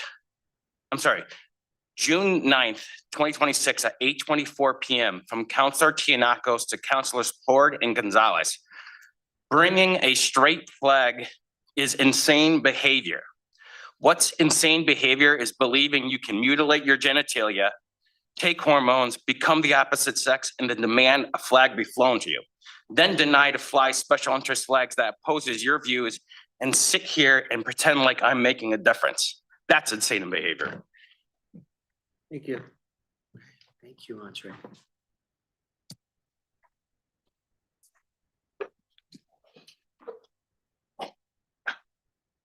Thank you. My name is John Shell, 449 Cedar Street, Newington, and I'm a 100% service-connected veteran.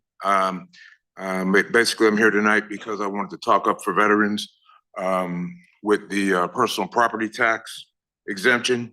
And I don't have a prepared speech or anything like that, but I mean, basically, it would help the town of Newington because, you know, as veterans, we have a tendency to become homeless.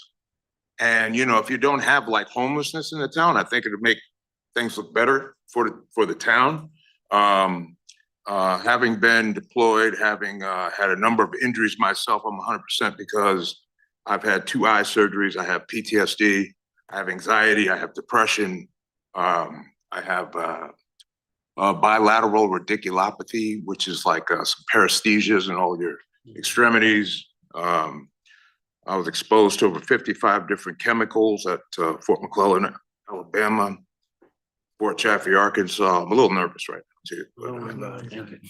And so, no, but I do think that the 1%, there's only like 1% of the population that goes in and enlists, goes into the military without the draft.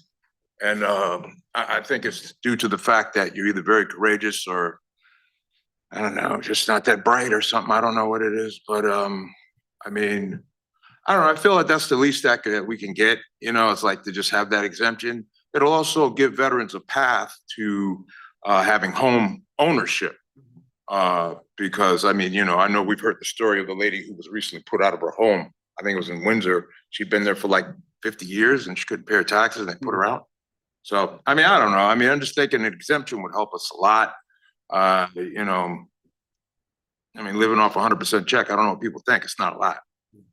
It's not that much and everything's going up. Gas is going to go up again. And, you know, I think Eversource is hitting us with the 11% increase. So, you know, it's just, that's what I'm here for. I'm here to talk up for veterans because most of them are not going to talk up for themselves, particularly ones from New England. It's like an effect, like veterans from New England don't want to ask for help. Yeah, and having been around to many, many bases in Arkansas and Alabama, California, different places all over the place. It's like the people from there, they have a tendency to want to go and ask for help. They'll ask for help. But like people from Rhode Island, Connecticut, I was raised in Bridgeport. My dad was a Marine, my mom was a nurse. And it was like, you don't ask for help. You just go make things happen on your own. But, you know, I mean, you just can't. Sometimes, especially if you have injuries and things like that. So I just think that down the road, this will help Newington. I think it will help the veterans and I think it'll just be a win-win for everybody. Here. Thank you so much for your service.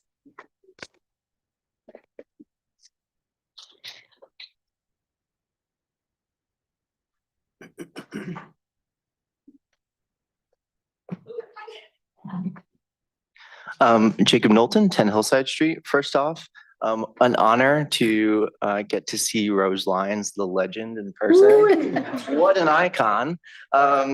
Force of nature, yeah, geez Louise. Anyways, I wrote something down which isn't usually my fashion, so apologies if this is a drag, but frankly, this conversation is a drag on my own mental health.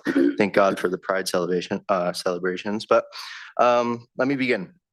Well, I don't think avoiding getting sued is silly. Let's definitely prevent that. So I'm happy that that's on the agenda tonight. Thank you, guys. It would be remiss of me not to, or to not express the silliness I feel when talking about flags. In doing so, having to explain why being queer is different from being straight. Anyways, I want to do a better job at trying to help this town better than I did when I was exhausted at last council. Taking a better look at my frustration, I guess that frustration is based in not understanding why this is important to the folks who dissent. It seems like we're just trying to win a debate, but the decision to, or I've heard it's uncomfortable. I've heard what about the straight people, but why is it important enough that this is the hill to fight?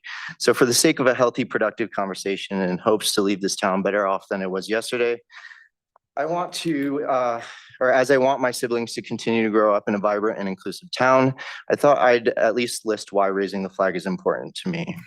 Raising the LGBTQ flag is important to me because visibility is important to not forget the harm that was done when visibility wasn't there. One obvious example of hurt was the AIDS epidemic in the 1980s and 1990s. While family members and friends were suffering and dying from a disease, many of our neighbors and officials pointed their fingers yelling divine retribution or gay plague, or they just looked the other way. Our leaders saw the clear public health emergency as a morality debate and actively cut federal health agency budgets instead of applying the care that was needed. Around the same time, my community also had to fight off attempts to ban us from working in schools and other industries. They also had to fight off police brutality, with the most well-known case being Stonewall. While never directly illegal, it wasn't until 2003, that's when my sister was freaking born, when being gay was decriminalized under Lawrence v. Texas. As on a state-by-state basis, laws exclusively targeted same-sex couples. It wasn't until 2015 that we gained marriage equality under Obergefell v. Hodges. It's just infuriating being born in this world, not treated equally to my peers under my own nation's flag, and to have to continue to fight each day just to be treated with basic human decency and respect. To bring it a little closer to home, I know I've spoken on record about my experiences in this town, but what I hope to be a more well-known local experience is that of Richard Reel in Wethersfield. Richard was an employee for Aetna, like many of the folks here in town. In 1988, he was followed home from a gay bar, gagged, bound, and murdered. I've already spoken about how the raising of a flag is important so that kids who don't have to experience, or that don't have the experience yet to grasp why they are different or why they get called slurs, made to feel like they don't deserve to live, don't feel alone and isolated in this town. But more so, the flag raising is important because when visibility doesn't happen, my community is at greater risk of losing equal rights, being attacked, being killed, all because of something we have no choice in. It becomes easier to regress into the times and tragedies I've mentioned today when moments of remembrance and celebration of perseverance like Pride Month and the flag raising don't happen. Anyways, that is why the flag raising is important to me and important for the town I want my siblings to call home. My ears are open to hear the specific details of why the raising or not raising of the flag is important to others. But I'd rather this be the last time I have to speak on this. I support passing an inclusive flag policy and getting on with more pressing issues instead of a culture war that feels forced on us by certain media outlets. Thank you very much. Thank you.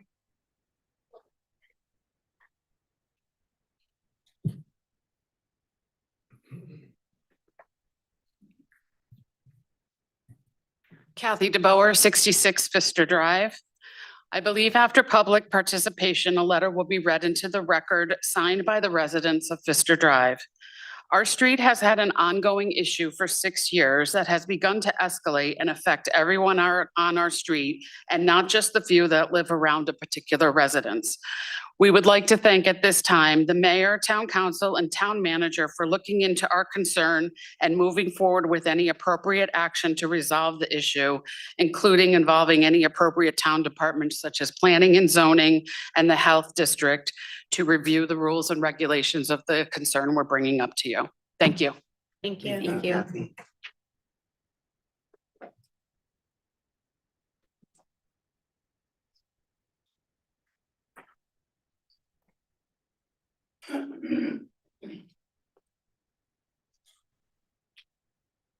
Evening, everybody. Bill McCarthy, 206 Churchill Drive.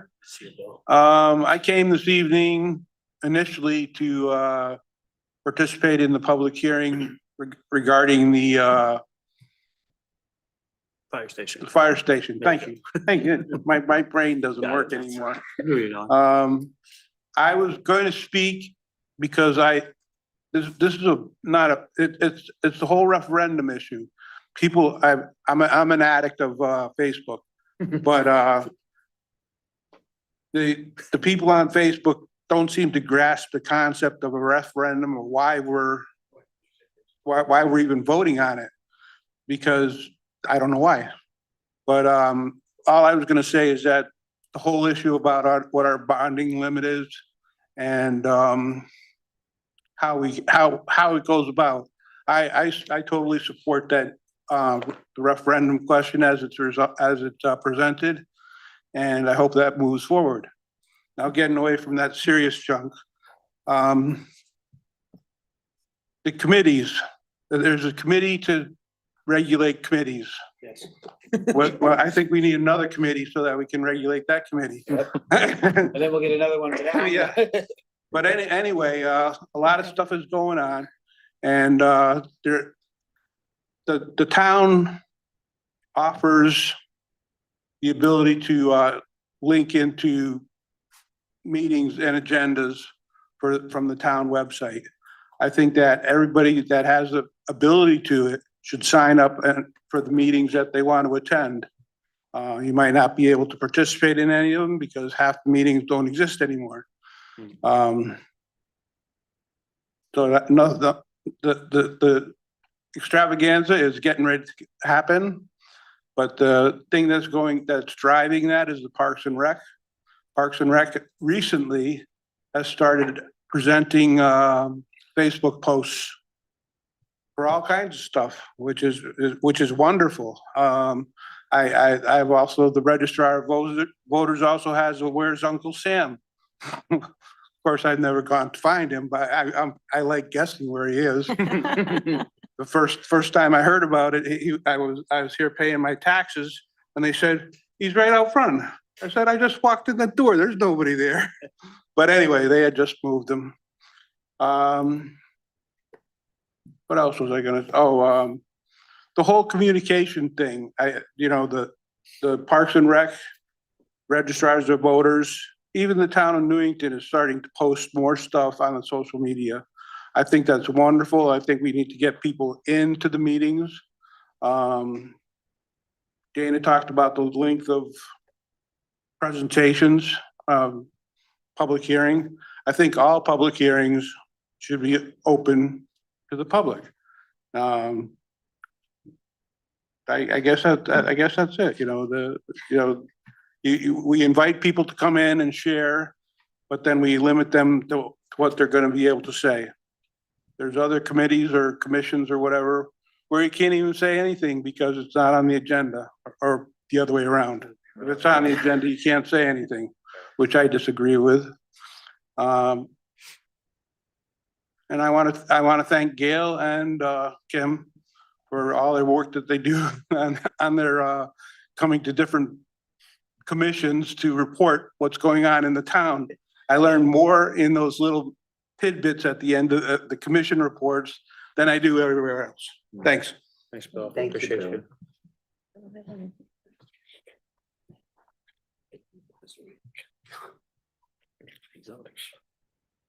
Sir, great shirt. Of course. We're gonna keep going off Friday. 999. Still under 500. I got no dog in the fight. You too, B. Next, right before I say anything, Michael J. Fox, 1901 Main Street. Who's in last place? Who's in second? That's right, that's what I thought. Anyway, Michael J. Fox, 1901 Main Street. I lost my train of thought already. Sorry, sir. So, I'm a Vietnam veteran, so at any rate, I'm glad that the gentleman came up to talk about veterans, because that's something that's why I came today. Since I missed the public hearing, which I'm in favor of, by the way, that project. But he brings up a good point. And I don't know how many of you know it. I know at least one of you people up here do that. You know, there are 169 towns and municipalities in Connecticut, and they are supposed to have a municipal veterans rep. Okay, not all of them do. And I wasn't aware that we had until a couple of years ago, until I started, arguing with the American Legion about it. And we do have one. Her name is Jamie Trevethan. She's the superintendent at the senior center. And I've spoken to her a couple of times and asked her how things were going. And she said, they come in, but, she has a problem. The problem is she doesn't see too many vets. She doesn't see enough vets. So I talked to her, about maybe trying to start some outreaches or get something on the senior center page or something like that. Because with this gentleman and everybody else, now I showed him a couple of things that I didn't really know, and he told me a couple of things that I didn't know. So because I do keep in touch with the assessor to see what's going on as far as exemptions and things, for veterans. And I would love to see a lot more veterans going to see Jamie, a lot more veterans seeing this. And if you guys can help on that, I would appreciate it, because we do have a lot to offer. Being so close to the VA here in Newington, and we have all of the DAV, the American Legion, the VFW, and all the others. You got the Vietnam Veterans of America, and they should be deluged. They shouldn't have enough time for themselves, but they do. I say that because not enough people that know where to get their benefits, or if they're ill and not feeling well, what are their rights and responsibility, and if they do have claims, where to go. So I think you may hear from Jamie me, in the future, but I think that's very important, because as he said, if we get more exemptions, the less we have to pay out, the easier it is to become homeowners, to be used. I'm going to go over a little bit, to be using excuse me, from the VA, VA guaranteed loans and things. That's how I got my house 50 years ago. And so, that's what I wanted to say. Except for one, of course, I do support the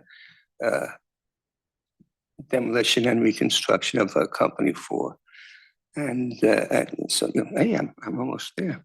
At any rate, I'm glad to see people come out. Mr. Carthy had mentioned about the people coming out. At the TPC, sometimes we're lucky to get Matthew and Gail. And they're not even 100%. I know it's not your fault. You've got other things to do. I'm 100%. He's the one that's not 100%. At any rate, it does matter. And Mr. McCarthy, he's here a lot too. So at any rate, be well. Thank you. Thank you.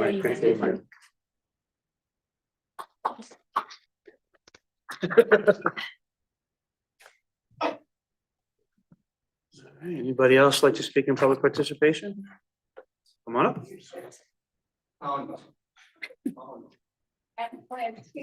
That's all right, come on up. Maureen Post, 203 Gooddale. I would Can be. you say it again real quick? Maureen Post, 203 Gooddale Drive. That's me.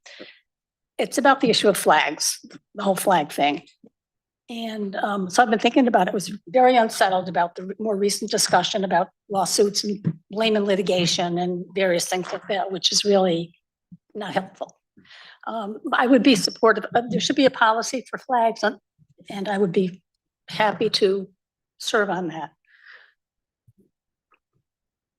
I see it as a human rights issue. Human rights, some constitution, every equality based without regard to race, religion, gender, everything else. It's throughout human history. It's in every single document. And that's what the whole thing about the pride, it's about equality. And people who are not being treated equally throughout history have been exploited or oppressed. So that's kind of the issue of the whole thing. Anyway, so those are my thoughts about it. But definitely there should be a flag policy would kind of prevent some of this stuff about blame and litigate, sue about this and that and the other thing. So that's it. I think it would be very helpful to have a policy that addressed the real issues, because they're so emotionally loaded, as I think you said at one point, that this is not going to go away. It's the elephant in the room that needs to be dealt with. And I volunteer myself. I'm actually a licensed clinical social worker. I was 30 years at the Institute of Living. And the last 13 were in the evening shift in the emergency room at Hartford Hospital.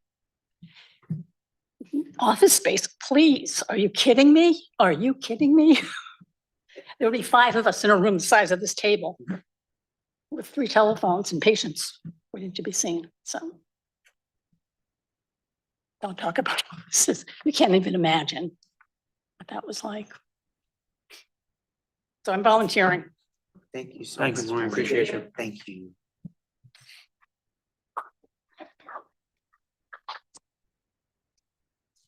Anybody else in the room or over Zoom like to speak in public participation? All right. As previously mentioned, we do have some email correspondence. I'm going to ask Council Clerk to please read that letter into the record. Absolutely. So there's a email with the letter and then the letter itself, and I'm going to read both. We, residents of Pfister Drive, respectfully request that this letter, along with the attached signatures, be read into the official record at the next town council meeting, and that a copy be included in the town council's permanent records. For any questions regarding this neighborhood matter, please contact Michelle Platt, 78 Pfister Drive. I'm going to just omit the contact info. Dear Mayor Trister, Town Manager Altschul, Town Planning and Zoning officials, and Town Council members. We are writing to inquire about the town ordinances, zoning regulations, and requirements that would prohibit our neighbor to rent his private residential swimming pool at 82 Pfister Drive to the public through the platform Swimply.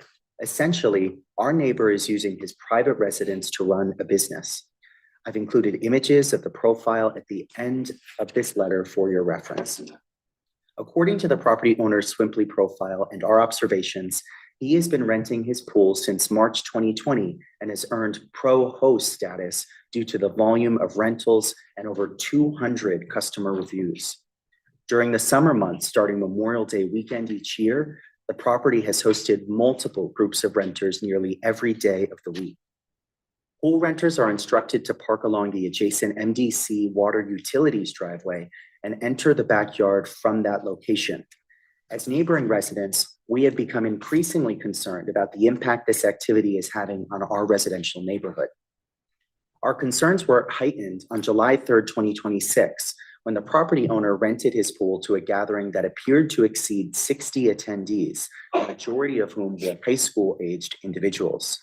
The event began at approximately 5 p.m. and continued after 10 p.m. Throughout the evening, residents on Pfister Drive observed numerous disturbances, including a significant influx of vehicles dropping off and picking up teens throughout the event, teenagers congregating on front lawns throughout the neighborhood without permission, one individual urinating on a tree located on a neighboring property, loud music containing explicit language played by a DJ for several hours, which could be heard throughout the neighborhood, a strong odor of marijuana throughout the neighborhood, fireworks being discharged in the street by teens at approximately 9:50 p.m., groups of teenagers gathering in the roadway, temporarily obstructing traffic, 3 individuals riding electric bicycles while performing wheelies as they exited the neighborhood at high speeds. Due to the escalating disturbances, multiple neighbors contacted the police during the event out of concern. Unfortunately, this was not an isolated occurrence. There have been previous occasions when the number of individuals using the pool appeared to exceed the occupancy limits listed on the Swimply profile. The frequency and scale of these rentals have raised ongoing concerns among nearby residents regarding noise, traffic, and safety in what is otherwise a quiet residential neighborhood. As homeowners and taxpayers, we value our neighborhood's family-friendly character. We understand that homeowners may seek opportunities to generate income from their property. However, Operating what appears to be a high-volume, for-profit venue within a residential neighborhood has had a significant impact on surrounding residents. Inviting groups of strangers into the neighborhood on a regular basis does not provide the level of safety, peace, and security that we expect in our neighborhood. We respectfully ask that the town review this situation to determine whether this ongoing activity complies with applicable ordinances and regulations, and whether additional oversight or enforcement is warranted to protect the safety and quality of life on Pfister Drive. We appreciate your time and attention to this matter. We look forward to your response. Sincerely, Pfister Drive residents. Thank you, Counselor. Do we have any additional email correspondence? That was the only one. Very good. All right, we'll move on to remarks by counselors on public participation. Counselor Tiniakis. All right, someone had asked about where like kind of the base for the policy that was mentioned during public participation. So just to give context, when it comes to public participation, so in 2022, there was a rules committee that I'm not even too sure who was on it. Most of the current council wasn't around then. And as it was written there, and I'm looking down because I have it in front of me here, pretty much anytime we would get any kind of letter received before the 24-hour deadline, the practice was to simply acknowledge that letter by reading the author's name and address into the record. And then the council at that time would only get a copy of it. So it wasn't even added into the record at that time. So then fast forward 2 years, new rules committee was there that included myself, Councilor Plord, Councilor Pedreco, and we had gotten rid of that section completely. We took that out, and then we just added language that if someone wanted to have their letter read into the record, they would need to just formally request that in that letter. They would say, please read this into the record, and then we would attach it to the record itself. The idea with this current proposed plan is to, or the intent of it is to codify that any letters received will be read into the record, so long as they don't hit that threshold of 5 or more within like a similar tone. So that's just kind of the background there. We wanted to put it in paper that the letters will be read into the record. They will be added to the minutes. When we do get correspondence, all of us get them prior. We all read them thoroughly, and we can all, as council members, go through them to get the details, to get the tone that people want. And then we also made it so that they were subject to the same 4-minute limitation that anyone else would be subject to. So someone can't like send us the first chapter of Harry Potter and we would have to read the whole thing or anything like that. But so that's just the context behind that. I'm sure as a council, we could talk a little bit more about like whether, we want to change that or not. That's totally fine. And then to Mr. Andre, if what I wrote upset you, I am sorry. Those were just kind of my reactionary feelings in the moment there. Thank you, Counselor. Counselor Plord. Thank you, Mayor. First, I'll just say thank you to everybody who came out. This is a really extraordinary turnout and on a whole range of issues. So I'm really, really grateful that we have so many people in the room because as Mr. McCarthy said, not every meeting is like that and it, ought to be. So thank you for coming out. A few different things. First, I'll just say, just because Councilor Tiniakis spoke to it first, I thank you for providing that context to council. And I have some discomfort with some of those changes in the rules. And like you said, I think this is the place for us to have those conversations. So I appreciate you sharing that. I appreciate Dana, you coming out and sharing your perspective on that as well. Just a few other things in just no particular order. If I could give another round of applause to Rose Lyons, I do it. But amen. I mean, I'll just say really briefly that one of the major reasons why I even got involved in town politics in the first place was because I was home from COVID. I was home, doing Zoom school, and my parents were telling me what craziness was happening at town hall while they were constructing this building. And I just thought it was so insane. I think there were a lot of mistakes made at the time, a whole load of them. And by the way, I don't mean to disparage any particular party. I think there's a lot of blame to go around. It was a mess. And we are dealing with the consequences of it. And frankly, you know, as much as I appreciated, you know, doing things in accordance with studies, we know where this goes in town, right? We've studied many issues before, and then those studies sit on a shelf and we don't do anything for years. And I think what I'm hearing from Rose, and I don't think Rose is alone, and I share it, is just frustration that just keeps happening on a whole range of issues. So I share that 100%. And I don't think we get anywhere by just, you know, doing the opposite of what the party in charge wants to do. You know, and I think, you know, councils have made that mistake and we ought to do better. And so that's how I feel about that issue. And I completely agree with what was shared. I also really want to thank Mr. Shell and Michael as well for sharing your experiences with some of these issues. John in particular, I really appreciate you sharing how this would impact you in town, because I think it's lost on, you know, on folks in the community sometimes, how many of our neighbors would be impacted by something like that. It's just not a number on a piece of paper, you know, 30 people or something. These are people with stories and lives who, frankly, this is the very least that we could possibly do. So I really, really appreciate you coming out. And I also want to say on the municipal vet rep, and we're all, I think, really grateful over the past couple of years that Jamie stepped up into that role. But as we roll out, assuming council, if council decided to roll out additional exemptions, maybe that's something that we should be thinking about too, when we're notifying veterans, to notify them that we also have this municipal veterans rep and they should be in touch with them and, you know, use the support services that we have as a community. So I completely agree with that. I don't want to keep going on. I'll just say one thing on the Pfister Drive. I really appreciate the kind of organizing that went in to knocking on all those neighbors' doors and getting their signatures on that document. But I'm really disappointed that you had to do that in order for something to happen. I am horrified by what your neighborhood has experienced.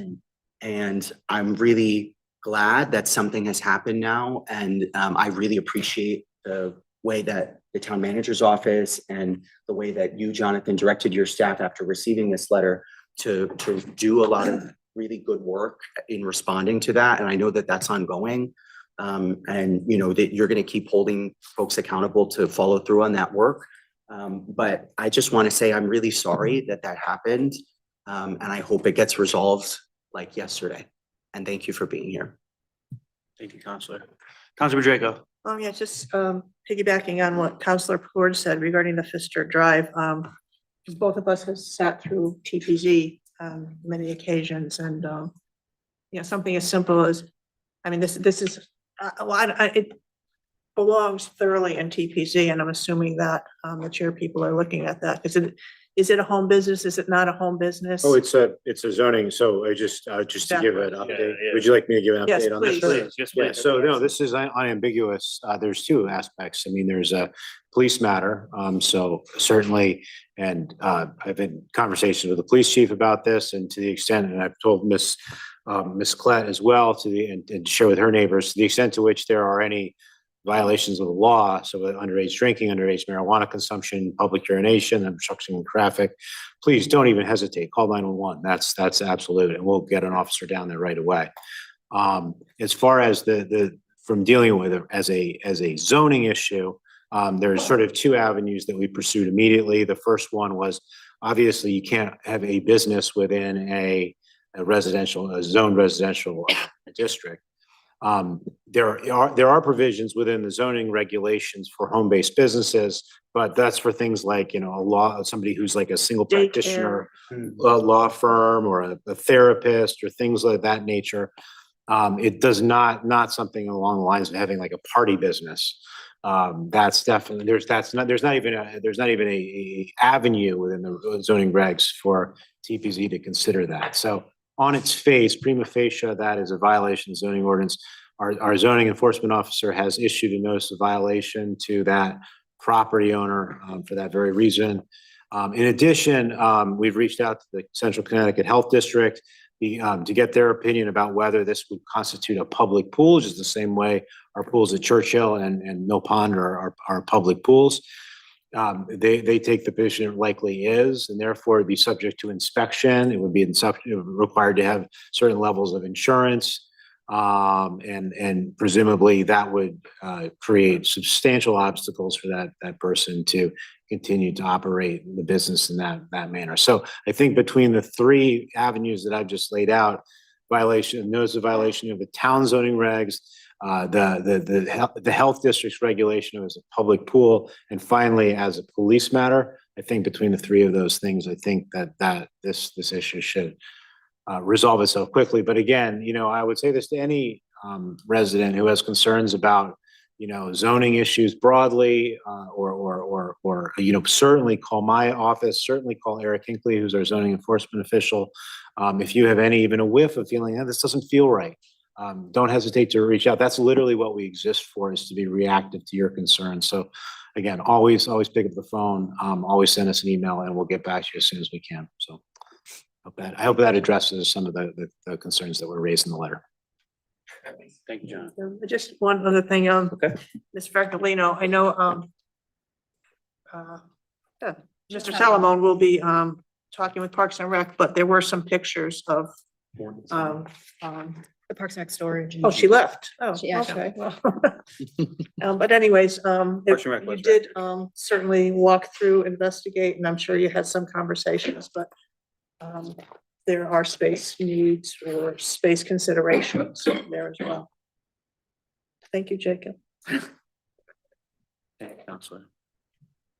I just want to say thanks to everyone for coming out tonight. It's always more fun when there's a packed room. Some final commentary. To the residents of Fister Drive, I think that, I was appalled when I read the letter, and I commend your waiting 6 years to do that. I think it is amazing organization effort, and we are all on your side for this one for sure. I couldn't imagine having to deal with something like that on my street, and so I appreciate you guys bringing that to our attention, and I think we're gonna have a resolution for you as quickly as we possibly can. And we're government, so it's not always that quick, but we're gonna do it as fast as we can. We'll make So, it as quick. we're gonna do the best we can, but we really appreciate you bringing it forward. All righty. We're gonna move on to consideration of old business. Item A, resolution authorizing referendum for new fire station number 4. There are 2 resolutions as part of this. I would ask Deputy Mayor Rada to please read the first resolution. I'd be happy to. Resolved that the Newington Town Council hereby waives the reading of the entire resolution entitled Resolution to Authorize an Appropriation of $7,800,000 for the construction of a new fire station number 4 located at 84 Fifth Street, and to authorize the issuance of general obligation bonds or notes of the town in an amount not to exceed $7,800,000 to finance the appropriation or so much as may be necessary after deducting grants to be received for the project, and therefore incorporates its full text into the minutes of the meeting. Second. All right, motion by Deputy Mayor Rada was seconded by Councilor Floyd. Susan, can we please have a roll call vote on this? Yes. Oh, yeah, any discussion? Seeing none? All right, very good. Roll call vote, please. Yeah, I didn't say it. Aye. Yes. Yes. Deputy Mayor Rada. Yes. Yes. Yes. Yes. Mayor Yes. Motion carries 8-0. Something that is absent. Deputy Mayor, would you please read the second resolution? We just did the one. Now we're doing the second one. That was. No, this is all business. Oh, I'm sorry. Yep, no, you're good. That was just waiving the reading. Yeah, we just waived the reading of the whole thing. Be it further resolved that the Newington Town Council hereby moves to adopt the foregoing resolution entitled Resolution to Authorize an Appropriation of $7,800,000 for the construction of a new fire station number 4 located at 84 Fifth Street, and to authorize the issuance of general obligation bonds or notes of the town in an amount not to exceed $7,800,000 to finance the appropriation or so much as may be necessary after deducting grants to be received for the project, and hereby schedules a referendum date of November 3rd, 2026. Second. By Deputy Mayor Marata, it was seconded by Councilor Gonzalez. Any discussion? Well, I will take this opportunity first and foremost, to say, once we vote on this, we can no longer speak. So I'm going to take my opportunity to say this right now. Investing in critical public safety needs is of the highest priority. And I think it's one of the best uses of our tax dollars. It's very, very clear if you've ever been to Company 4 that it's absolutely necessary that it expands so that it can continue to service the area that it incorporates. If I'm correct, Company 4 serves the Fen Road, Cedar Street District too. We hear a lot of discussion about all the apartments that have come into town. Well, this is our response to how we deal with that. We have to expand, we have to grow so we can service that area. So I am very excited to be bringing this forward, and hopefully we'll see this through the finish line. Deputy Mayor Rada. Yes, I concur with Mayor Trister. This is a long time in coming, a very, very long time. And I was very pleased to read these resolutions and very excited to see how this moves forward. Thank you, Deputy Mayor. Councilor Draco. Yes, just to clarify to the public, this is basically authorizing a referendum on the this resolution for the firehouse at Company 4. And again, there are terms in terms of elected officials or commissions being able to speak on it after this point. But am I correct in the fact that the town will be putting out some information, not pro or con, but they will be putting out some information for the public to become more educated about what this referendum? Well, yeah, question correct. is? The explanatory text. Yes. And that can be inserted for about $1,100, I believe, into, or $1,300, somewhere in that range, into the rare reminder. And Town website. And as well as on the town website. You know, the challenge is it's explanatory text. It's, as we saw in the pool referendum, it's extraordinarily plain vanilla language. So we have to be very careful not to even the whiff of bias within how we communicate. So from the standpoint of official communications, our hands are tied. We can't spend any expenditure of town funds to really advocate for or against in any way, shape, or form of the referendum. And that includes using town resources like council chambers, you know, the website, et cetera, to do so. So even if it doesn't seem like where it's expenditure of town dollars, really anything on town property is, we need to be careful of. Obviously, you as members of council have First Amendment rights, and I'll just leave it at that, but it's kind of a no-no within public meetings. So, yeah, I hope that answers the question.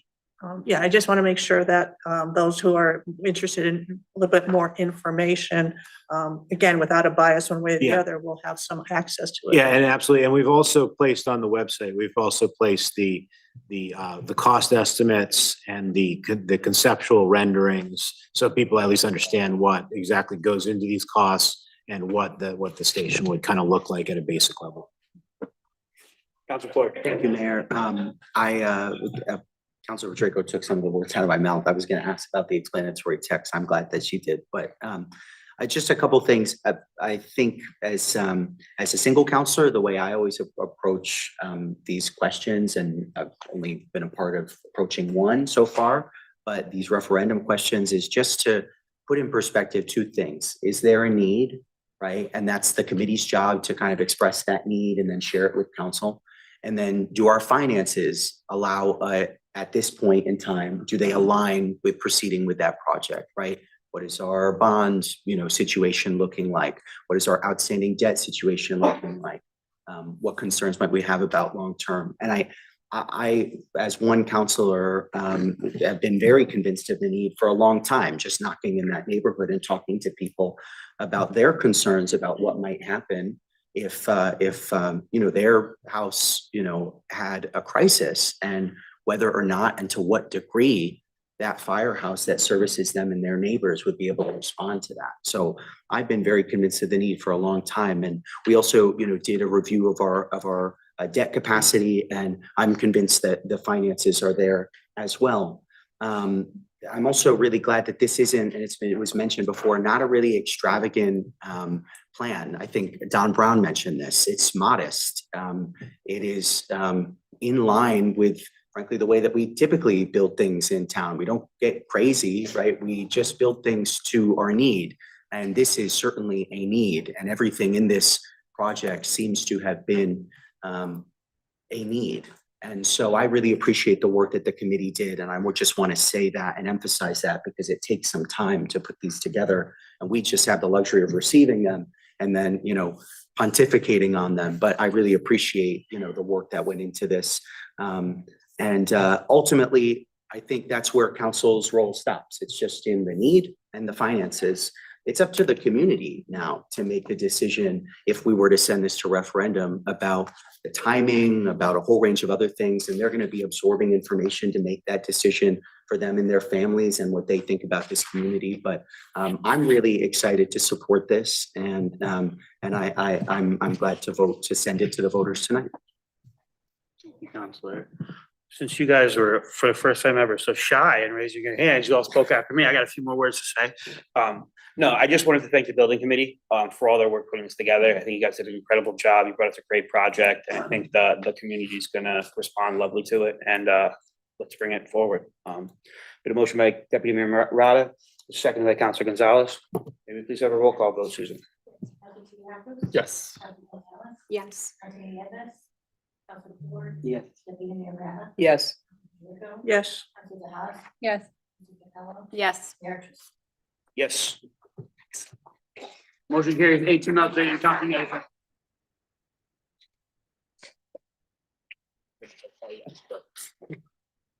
All righty. Then we're gonna move on to item B, 2026 to 2029 EMS contract with AMR. Councilor Floyd, would you please read that resolution? Certainly.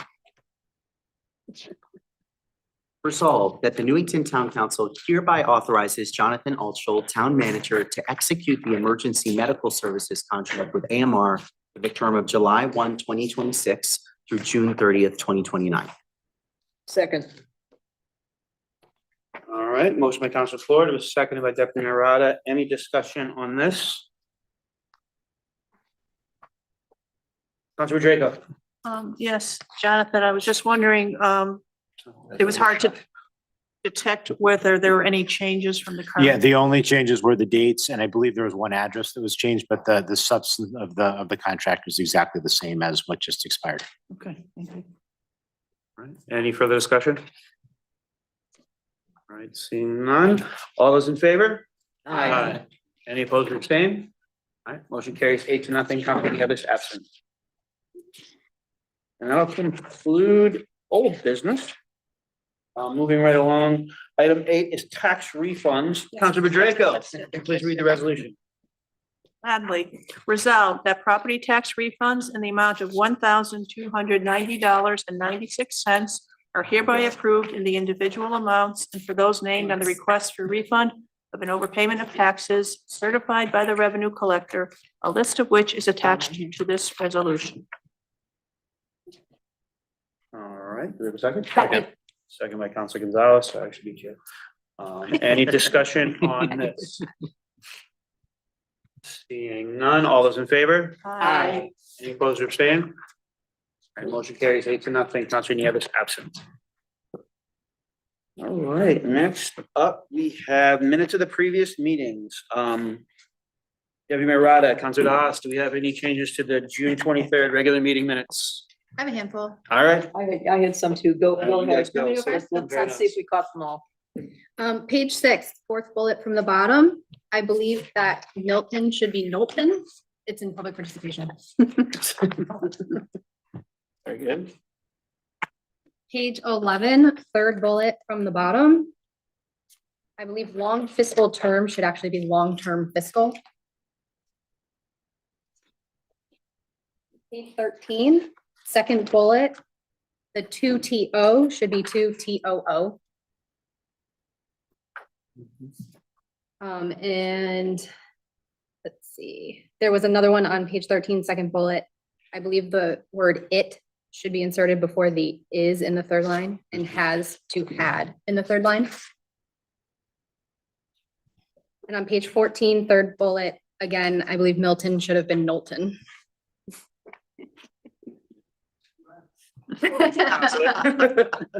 Deputy Mayor, do you concur or do you have more? I have different ones. Excellent. Wow. Look at us go. Yeah, it's a jackpot tonight. On page 5, the second bullet up from the bottom, we discussed the NIMS contract. I think it should be NEMS and EMS. Give me a minute. On page 13, the second bullet, second to the last sentence, I think it should be we had some discussion instead of we has. And the last bullet on page 13, we changed the rules of procedure so that any member, I would insert of the council. On page 14, number 15, remarks by councilors, first bullet, then the second, it's the second sentence. Over the years, and for that, it should be apologize profusely. Up above, in the second bullet, find it ironic that there's two that's, that, we can delete one. And that's it for me.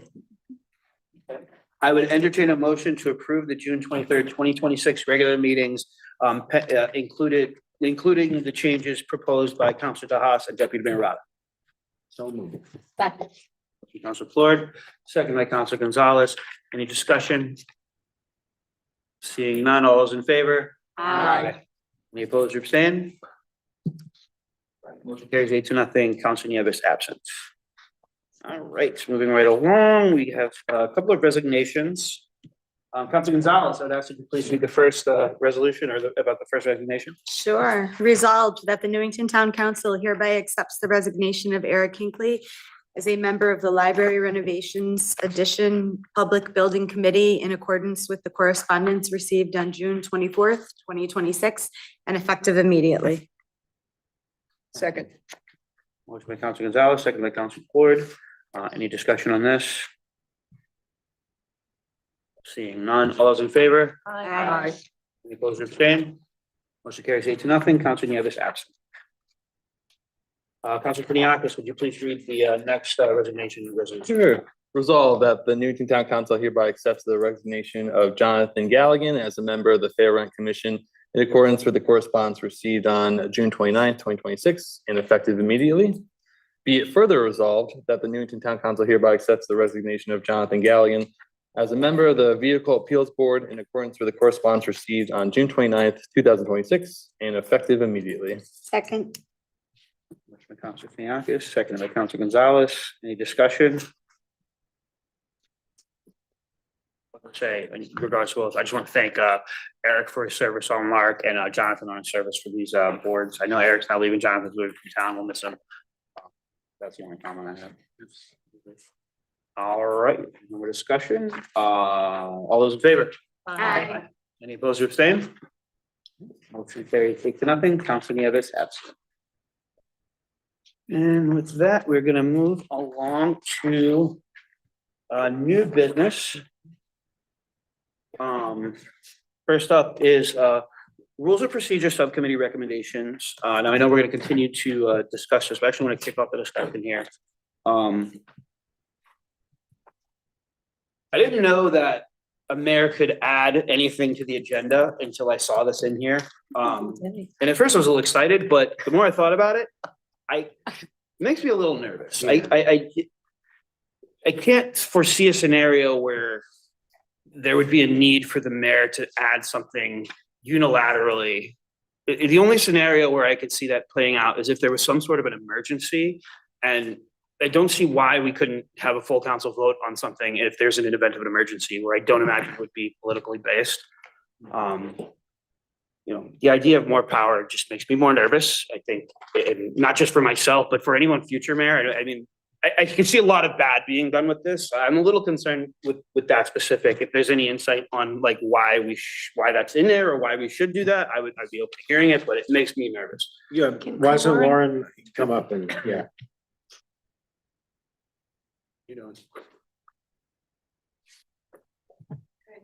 Next time you give me power, give me a car. Or something. Wield my magic wand better for you next time. So this actually is included because it came up at the council. There was an agenda item maybe 18 or so months ago that was added kind of as a last minute. So I don't remember exactly what it was, but there was information that was brought to the town staff on a Thursday or a Friday prior to the agenda being posted. And we added something to the agenda on your recommendation, and there was a little conversation that happened at the council level at that time. And so this language actually is something that came out of a conversation that you all had up here. And I want to say, Nancy and Kelly, it was before your time on the council, so you probably wouldn't remember this, but it was a note that actually came out of a conversation that you all had on the dais, and then a follow-up conversation at a subsequent leadership meeting. So Robert's Rules of Order, which you do follow, does say that the mayor is the chair of your commission. And as the chair sets the agenda and can add and delete from the agenda. So we did codify that, but if you feel now that that was a one-off and not necessary to codify anymore, that is certainly something you can take out.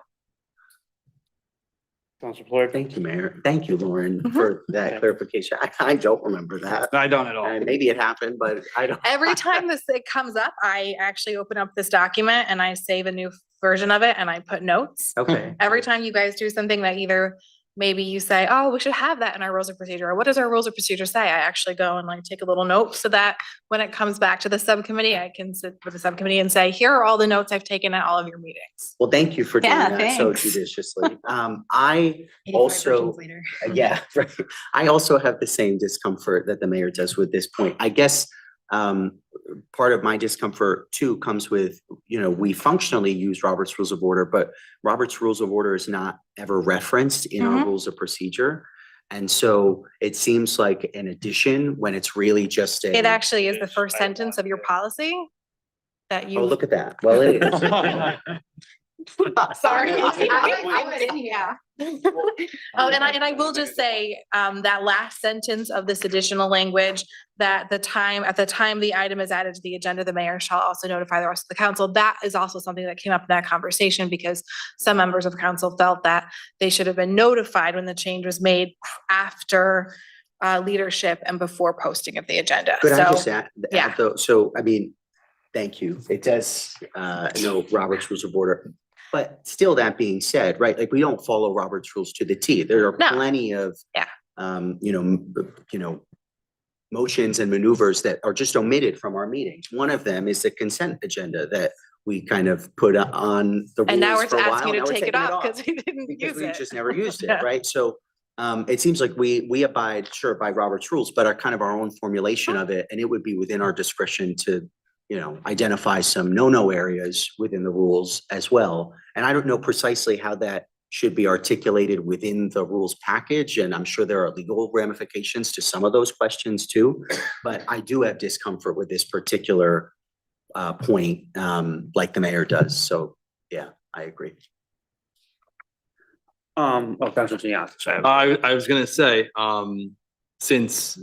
since you don't want to have this in, or you don't want the ability of the mayor to have this power, should we put in language specifically banning that? Are we able to do that and say like the mayor cannot do that in contradiction to Robert's Rules of Order? I don't know how like. I would rather just remove it than Yeah. to reference it in a negative way. Well, I'm just trying to, your concern is that yourself or a future mayor might like abuse this kind of authority.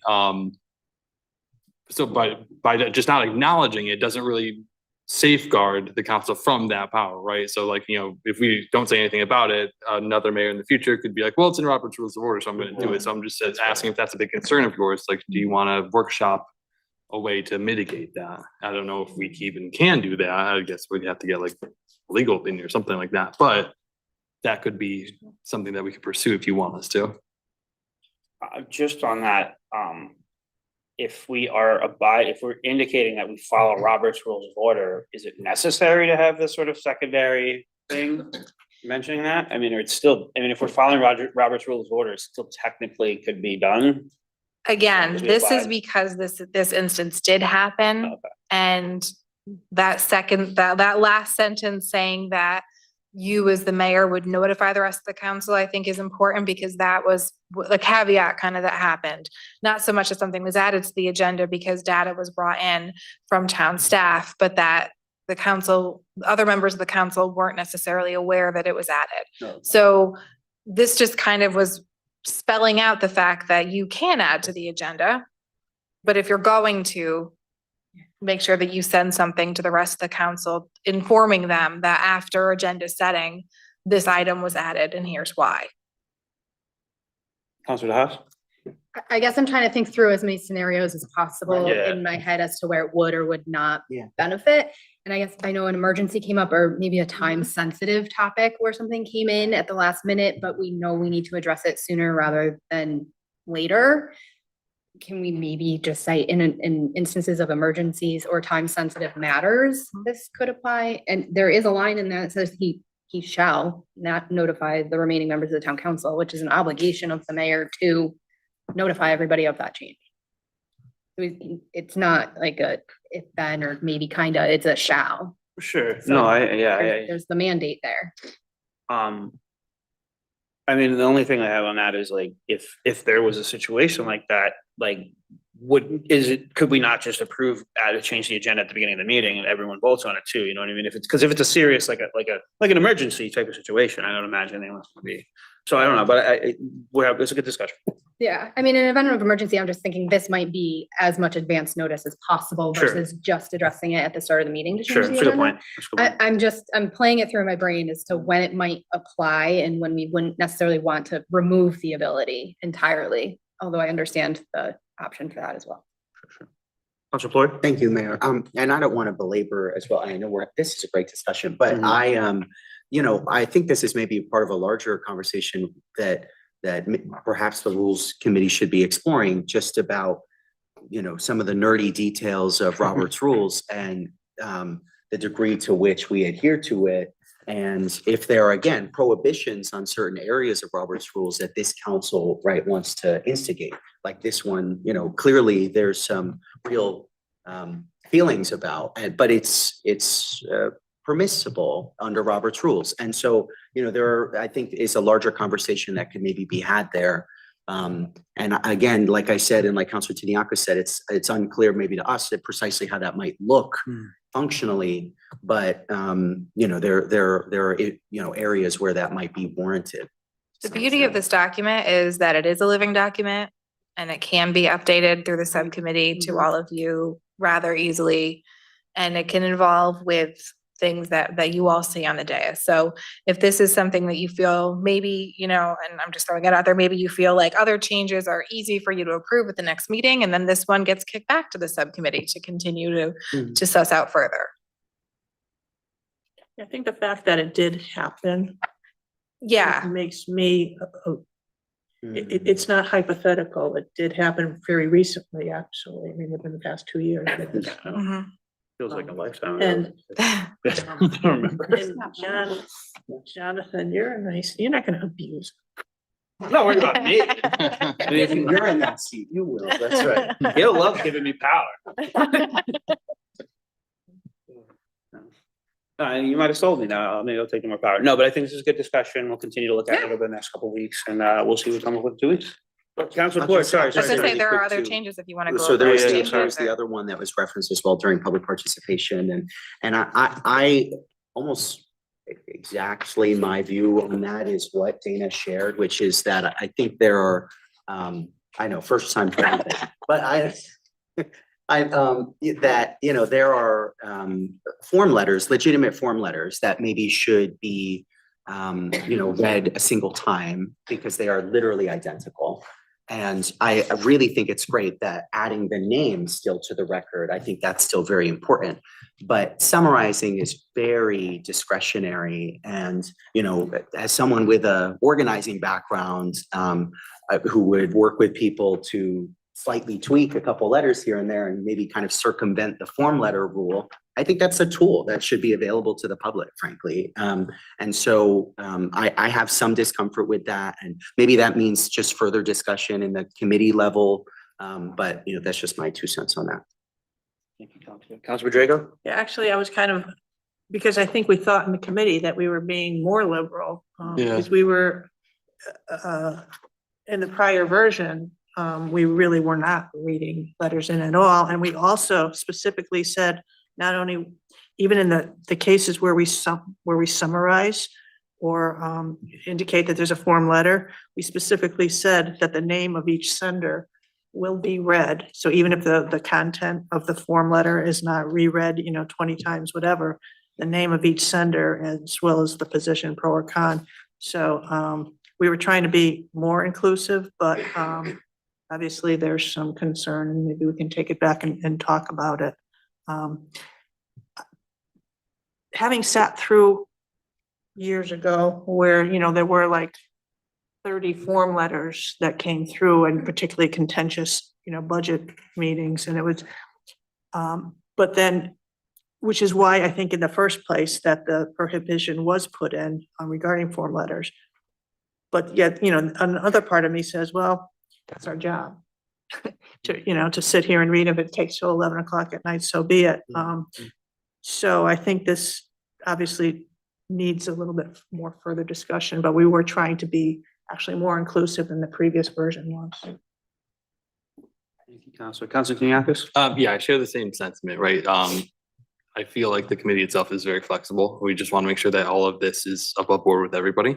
So, so we can definitely get together, 1 or 2 more times to iron this out. My only ask is that, if you guys have a particular, way that you want this to look, just email, anyone on the committee. So then that way, at least we have a little bit more insight on like what you guys are looking for, and then we can make it happen. Thank you, Councilor. Yeah, we'll leave it on the agenda. We'll keep discussing it, and we'll see you again in 2 weeks on this. Okay. There's a couple other Yeah, I was changes. gonna say, there there are are. other changes. Do you have any other we- comments? Donation, There's a decent amount of red. It's not that much. the grants. Do you want me just to start from the beginning and Oh, just yeah, kind of why not? summarize what we did? Okay. Yeah, so the first items in red that you'll see are just the inclusion of items on the agenda, which we just talked about. And then we did make some changes to the order of your meeting. As Councilor Plore had indicated before, we had brought the consent agenda in the 2022 change, and then it was never really used or adopted, and it didn't seem effective anymore to have the consent agenda on your order of your agenda. So that is gone. But what is then added is a specific public comment on awards and proclamations. You currently allow this, but we just figured let's actually add it to the agenda and codify it and make it kind of part of the norm. We moved around a couple of other, the order of a couple of other things as far as resignations and minutes based on what you are currently doing. So that is the agenda order. And then there's a new section, section 13 is items requiring town council consideration. And this is something that has been brought up since before I started and then when I started again. There are items that potentially the town council is not voting on every time, or that maybe the town council isn't aware of when we apply for grants. So these were 2 things that staff felt, and this really came from, I think it was now 2 town managers ago. We had a town manager who was a little skittish about approving grants if the town council didn't know about them first or didn't want us to apply for them. So this kind of came out of conversations with staff. Should you all approve when we get donations from outside entities, and what does that approval look like? And then also, should you approve grant applications and grant awards, specifically when those grants require us to provide matching funds, or when those grants require us to to have an additional operating budgetary expense in future years. So this is a little bit heavier language and, I don't know how much time you've had to go over it. But these are just kind of the ideas that came out of the subcommittee. If you were going to approve donations that came in from outside entities and persons, what would that threshold look like? Would you want to approve things of a lower value or things of more significant value? And the subcommittee ultimately went with that $10,000 threshold that would come to you, and anything under that would be approved either through the department or by the town manager. And then when it came to grant awards, you would accept grants where there were matching funds or future operating expenses required for the grant. Councilor Floyd? Thank you, Mayor. Alon, could you just speak to where some of these thresholds came from? Because they're not arbitrary. I know the committee and you did some work to come to those numbers. Can you just speak to that a little bit? Yeah, so we went through kind of a bunch of different scenarios of like what would be a significant donation that would give the appearance of potentially some kind of codependent agreement between the person giving or entity giving the donation and the town. So, and by that, I mean, you've had some public comment where people allege that certain donations lead to other behavior by town staff. And so we want to address that. And we felt that $10,000 was a significant amount of money, but not something that most people would be able to give. That's something more like entities and corporations would give to the town. And so you would all have that knowledge and have that approval authority and honestly keep staff and everyone honest and transparent that these monies are coming in. So we did, I think my suggestion for a threshold was a little bit lower, and then we went higher, then we went lower again and ended up at 10,000. Does that make sense? It does. Make Okay. sense. Thank you. Could I ask a follow-up question just on, and thank you for that explanation. Moving to a different part of that same section. So about the anonymous donations, the way it's written right now, it kind of looks to me, if I was just reading this very quickly, that the anonymous donations are not required to also be reported by the town manager to the town council. So I guess I just wonder if we could reshuffle that a bit, because I imagine they're still subject to that requirement, though Yeah, they would just say funds is anonymous. Yeah. right? So if that could, I wonder if that could just be clarified. I don't know if other counselors feel that way, Sure. but that's just my kind of plain reading of that. And then just one last thing, just with regards to the section itself, it just being titled like items requiring town council consideration. Obviously, there are a whole range of things that council considers that aren't listed here. Mhm. And so if I was reading this for the Yeah. first time and I didn't know much You would about think it council, was specific to I only might these think it's things. only that. Yep. Wouldn't that be nice? But there's a lot of other things there. So, maybe that's just a different title or, Yeah. but yeah, that's all I have. Thank you.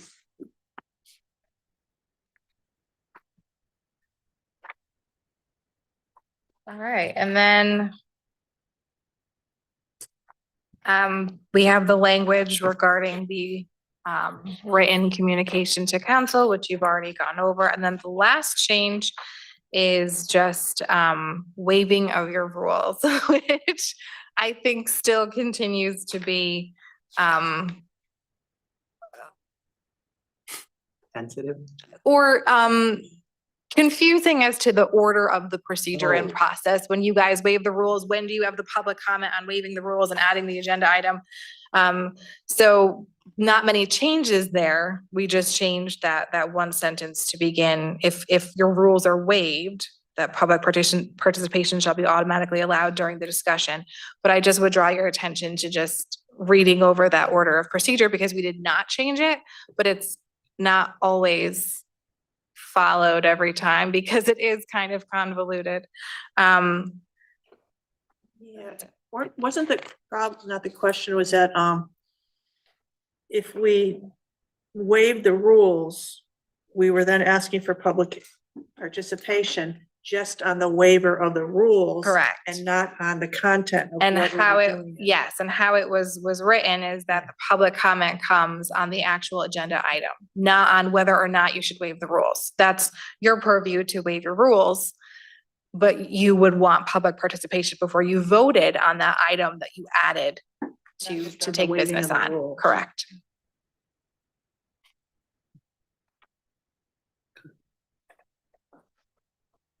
Any other questions on this or comments, or we're gonna keep working on it for a couple weeks? See what Can I comes? just clarify? Yes, Because I go heard right sort ahead. of two things. So next steps, does this go back to the subcommittee or would you like to continue the discussion at the council level? I think we should probably meet at least one more time. The Subcommittee. subcommittee. Or. I think you can do both. I think you can do concurrently. I think at the next meeting, we can take these changes one by one, approve the ones that you guys are okay, that the kind of low hanging fruit. And then we can reconvene the subcommittee on those 3 items that you did have comments and suggestions on. Reasonable. I think in particular, the letters, Yeah. like, we said 5 letters or whatever, or form letters. If, obviously there's discussion, so give us your feedback. Yeah, please. Very good. Thank you. Thank you. Thank you guys for your work on this. All right, we're gonna move on to item B, flag moratorium and flag policy subcommittee. Again, I will kick off the discussion on this. We heard a lot about this over the last month from the public. Been our intention to look at a flag policy this whole time. So we're doing that. We're gonna create a flag policy subcommittee. Moratorium is consistent with what we did with the naming committee in terms of we got to make sure we have something figured out before we take steps on doing anything else. And this is based on the advice of council. We have the legal opinion that says we should have a flag policy, and we have a legal opinion stating that the moratorium is not going to expose us to further liability. So I think we're kind of doing what the public asked for on this one. So I feel good about it. Any other comments from council? Councilor Floyd. Thank you, Mayor. I'll just say a couple things. First, I agree about both the moratorium and the flag policy. First on the moratorium, that this is in line what we've done with the naming committee, and Deputy Mayor Rada knows we've had requests that were submitted to that committee before that moratorium was in place, after that moratorium was in place, and in both cases, those requests were received, but they weren't acted upon because the committee was in the process of reviewing that policy. So I think that's kind of in line with our practices at the council level, and it makes a lot of sense. And also kind of allows the committee to do its work without feeling pressured or, like it must, speed its work along. Not that this should take all that much time, but it needs to be done carefully, right? Particularly because there are very strong views on all sides of this. So I think that makes a lot of sense as well. And like the mayor said, we have received an opinion from council that the moratorium would be prudent as well. And ultimately, we should be following those kinds of recommendations. And just on the subcommittee, I'll just say again, like the mayor said, this council's always supported moving forward with a policy. And in fact, our council had a white paper on a policy on the agenda back in March and was discussing it at the time at council then. Of course, at the time, the difference is that there was no particular urgency in March to get that done. But this became more urgent very later, much later, a few months later. Happened to be during the month of June, happened to be after we had raised the pride flag. And then it was very urgent for us to accomplish that right then and there in the month of June. And maybe take a particular action in response to raising that flag. There were comments made, at the time that I think made it very clear that this wasn't really about a legal issue. This was about a flag that was inappropriate for children. This was about a flag that represented an ideology that it didn't formally represent in the past. This was about raising alternative flags at the expense of the pride flag, right? Taking down the pride flag. All of these things were said over the last month, right? And made it very clear what this was about. And so I noticed that there was some maybe backing away from that at the last council meeting, kind of referencing that this is focused on a legal liability question. And certainly those liability questions are ones that we take seriously and why we had this discussion starting in March of this year. But if there was anything beyond that, I think we were really clear what was driving and motivating that, both inside and outside of that, outside of this chamber. And I, for one, was never going to be party to targeting a fraction of our community and using the opportunity to use legal questions to target them and their identity. And I'm really glad that this council took a stand and saying, we're not going to do that during Pride Month. We're going to wait to the other 11 months out of the year where it is just as appropriate to have this conversation. And we're going to have the conversation then so as to not target that community. I'm really glad that we did that. And so I support the subcommittee work. I'm excited for the counselors that are going to be on that subcommittee who can be a real part of making that happen and the kind of work that they'll do. And then I also support the moratorium, out of observation of the opinion we received from legal counsel. That's all I'm saying. Thank you, Counselor. Counselor Borrego. I do want to say, again, as Councilor Ford said, this was initially brought up in March, and the reason it was starting to brought up wasn't because of a legal issue here in Newington. I think those of us who were watching what was going on in the broader community, also in terms of Weathersfield, in terms of Boston, in terms of what we were seeing, that there was a trend. So we needed to take action as a community. It wasn't necessarily in response to June in Newington. It was that there was broader issues going around, and we were being proactive and seeking our legal opinion on whether or not we should proceed, particularly since it did impact our neighbor next door. Other communities in in Connecticut were implementing flag policies. There were court cases. And this was a question of Newington, let's do something before we may or may not get in trouble. So I'm glad that we're finally addressing it. So I guess we'll figure out the nuts and bolts of the subcommittee, and we'll be back in a couple weeks and take some action on it and get it going. Sound good? All right, any further discussion? All right, seeing none. That'll conclude new business. Moving on to item 12, town manager report. Yeah, a number of things to highlight for you this week. As Ms. Francolino pointed out, extravaganza does start on Wednesday. Obviously, all that fun stuff is starting to get set up, or is at this point really set up in Mill Pond Park. I obviously want a special shout out to Scott Kiris. I mean, gosh, he's been on the job for 2 months or something like that, and really has made this his own. I think one of the things that's really, and I didn't prod him on this. He did this of his own volition, is the level of social media engagement that Parks and Rec has done is such a wonderful development. I'm so happy about that. They have the intern there that's doing this cool kind of point of view stuff. It's very, very hip, as the kids would say. Kids. I mean, speaking of calling out,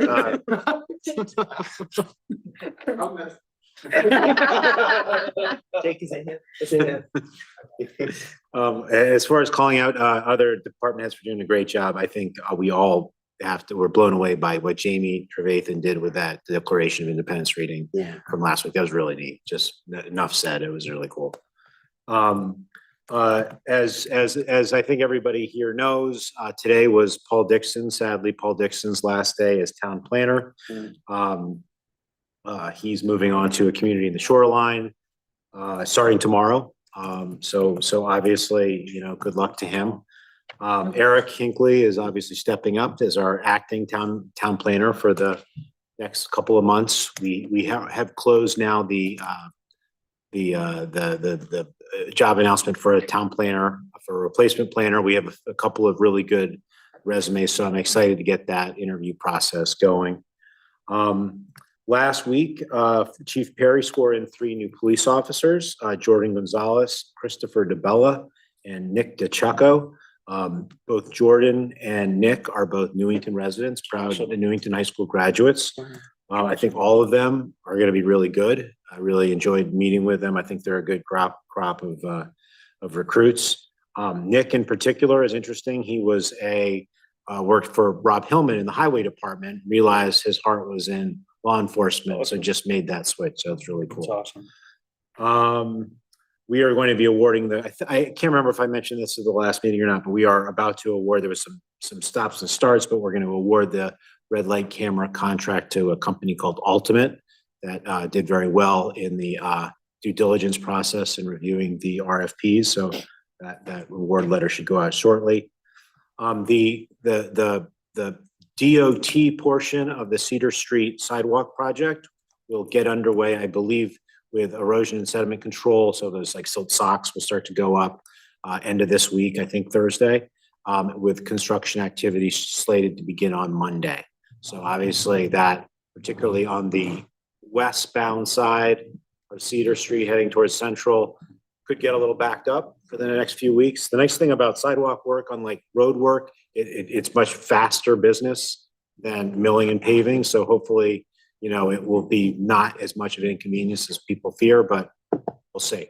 It'll definitely be done by the time school gets back in session though. So, so we will weather the storm and come out stronger. Obviously, anybody who's driven westbound on Cedar Street during rush hour and seeing people with shopping carts going in the wrong direction, we've all, sort of clutched our pearls as we drove. So not having to deal with that is going to be a great benefit. Now the LOTSIP grant for the portion of Cedar Street from Maple Hill and alumni up to Vincent. Speaking with Chris Zabidio, he wants to do a public information meeting on that on September 1st. That would be Tuesday, September 1st. Purpose of that is really to get community buy-in about whether that stretch of sidewalk works better on the north side of Cedar or on the south side of Cedar. There's pros and cons to both. We really want to get all the residents and decision makers out to kind of hear all sides of it. Hopefully, we're going to invite DOT because it's our project. I don't know that DOT is going to come, but it's going to be a challenging discussion, balancing a lot of variables. So I'm interested to see how that plays out.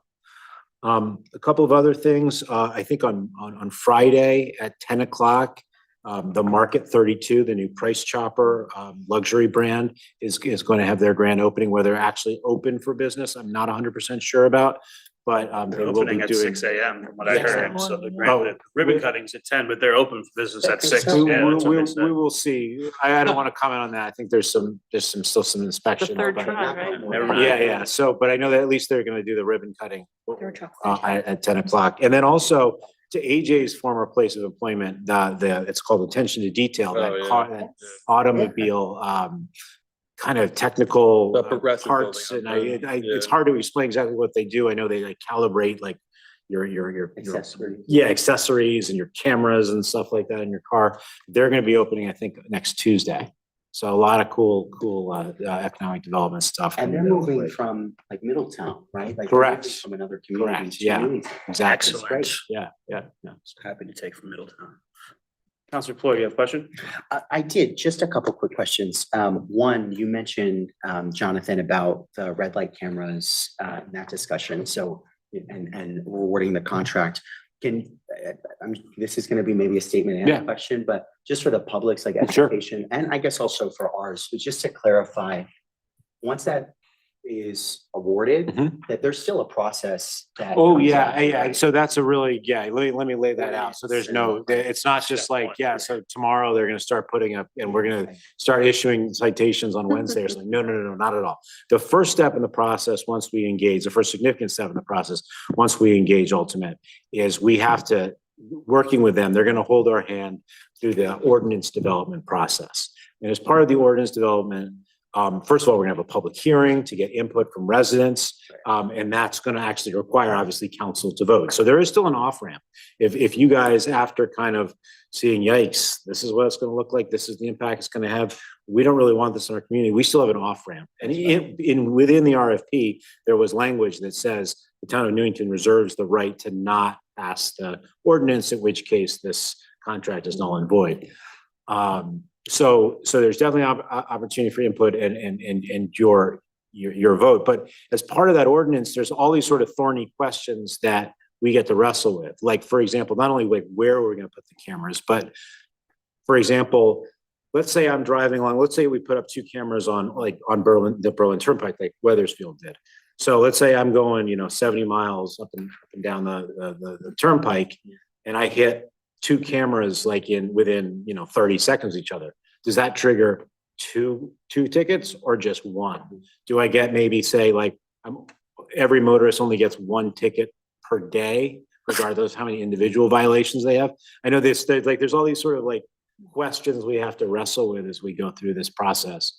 There's also, even once we have the ordinance passed, there's still a 30-day warning period. And so that's going to cause like drivers, particularly local drivers, to sort of, oh, right, okay, there's a camera there, be careful, slow down.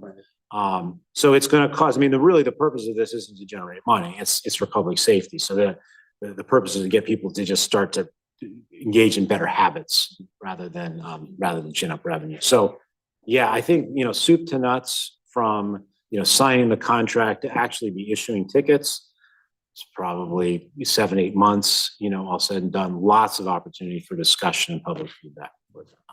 Thank you, John. Thank you. All righty.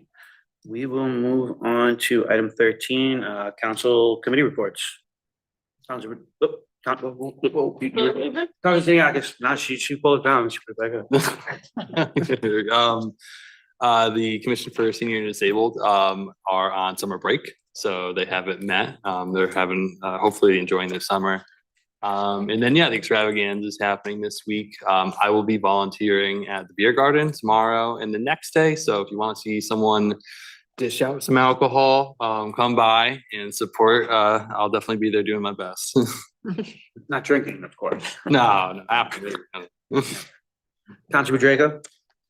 Yes, Councilor Gonzalez and I attended the open space committee meeting, and what was really cool is Charlie from TVZ and Monique from Magic. whatever. Magic Monique is, they're working on what they're calling a story map link, which is cataloging all the places in town indicated as open space, and they're putting in the location, the amenities, photos. And the intent is to kind of make our residents aware of what we do have in town, and also for visitors to town, kind of like as a little bit of a tourism type of thing. It's really, and they did a really, really good job. They're going to be presenting it to the town council so that before it's finalized, we can give some input, whatever. And again, the point is for the very few parcels of open space that we have, it's just to make residents aware, appreciate, and maybe recognition of how we need to appreciate and utilize them. Economic development was interesting. They want to get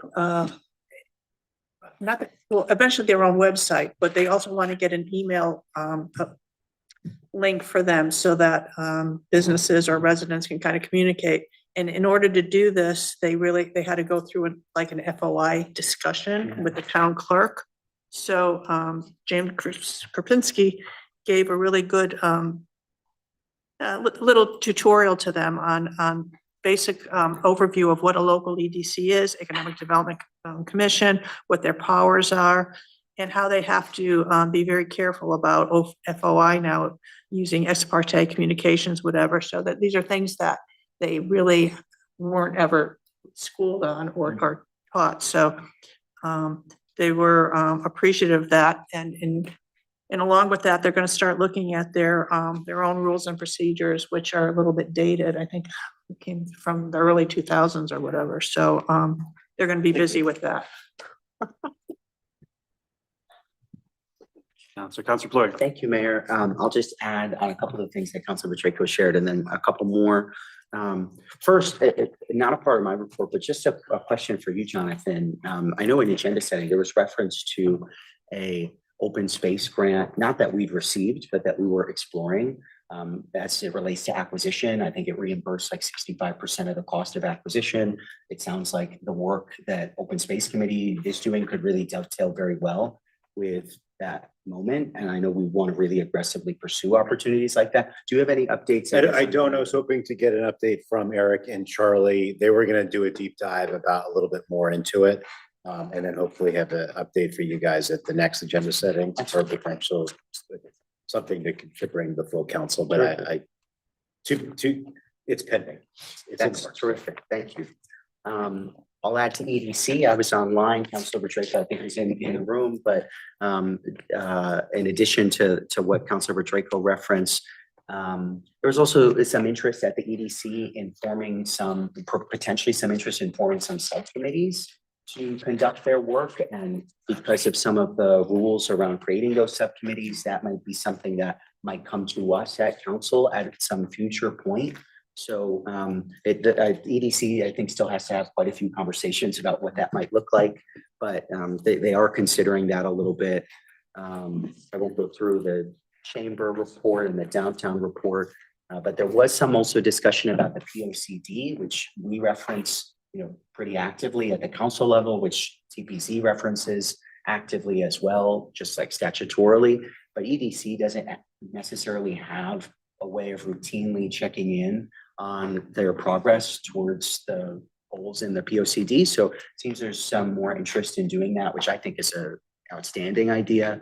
And then I just want to list off some openings here in town. We, in addition to Attention to Detail, which is going to be coming up, and Market 32, we had Razor and Reverie Studio welcomed here in town, Royal Razor Barbershop, the Little Plant Shop, which moved from Plainville and is relocating to Newington after having been on the Berlin Turnpike like 20 years ago. I stopped in and met with the owners and had a great conversation. They are thrilled to be here in Newington, and they have a beautiful store. So I hope folks check it out.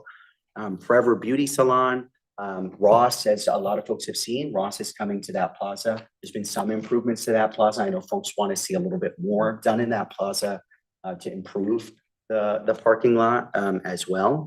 And so I'll share that. And then the last thing I'll share is just on top of the declaration reading that the America 250 Committee has continued to meet. And now we're kind of shifting to how we want to preserve the work that was done by the committee long-term, right? Is that a bound book kind of demonstrating some of the work that we did for this commemoration? Or is it some other, way of carrying that forward? I know that that's something that we're going to be discussing a little bit as a committee. And we give Jamie a lot of kudos and appreciate all the work that she and the chair of the committee, Mary Wood, obviously did to pull that event together. And I just to piggyback on that, I think James has a copy of the actual declaration that's framed, and we're going to put it up. He's going to meet with Joe and put it up somewhere in council chambers. So Nice. That's terrific. All righty. Moving right along, we have come to public participation. I'd like to speak in public participation. Please step at the microphone and state your name and address for the record. If you're on Zoom, use the raise hand function. We'll alternate between in the room and over Zoom.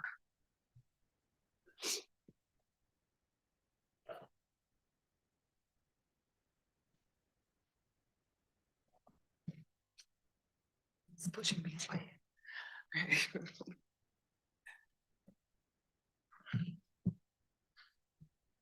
Hi again, Dana Havens, 113 Stoddard. I forgot to mention a couple of things at the first public participation.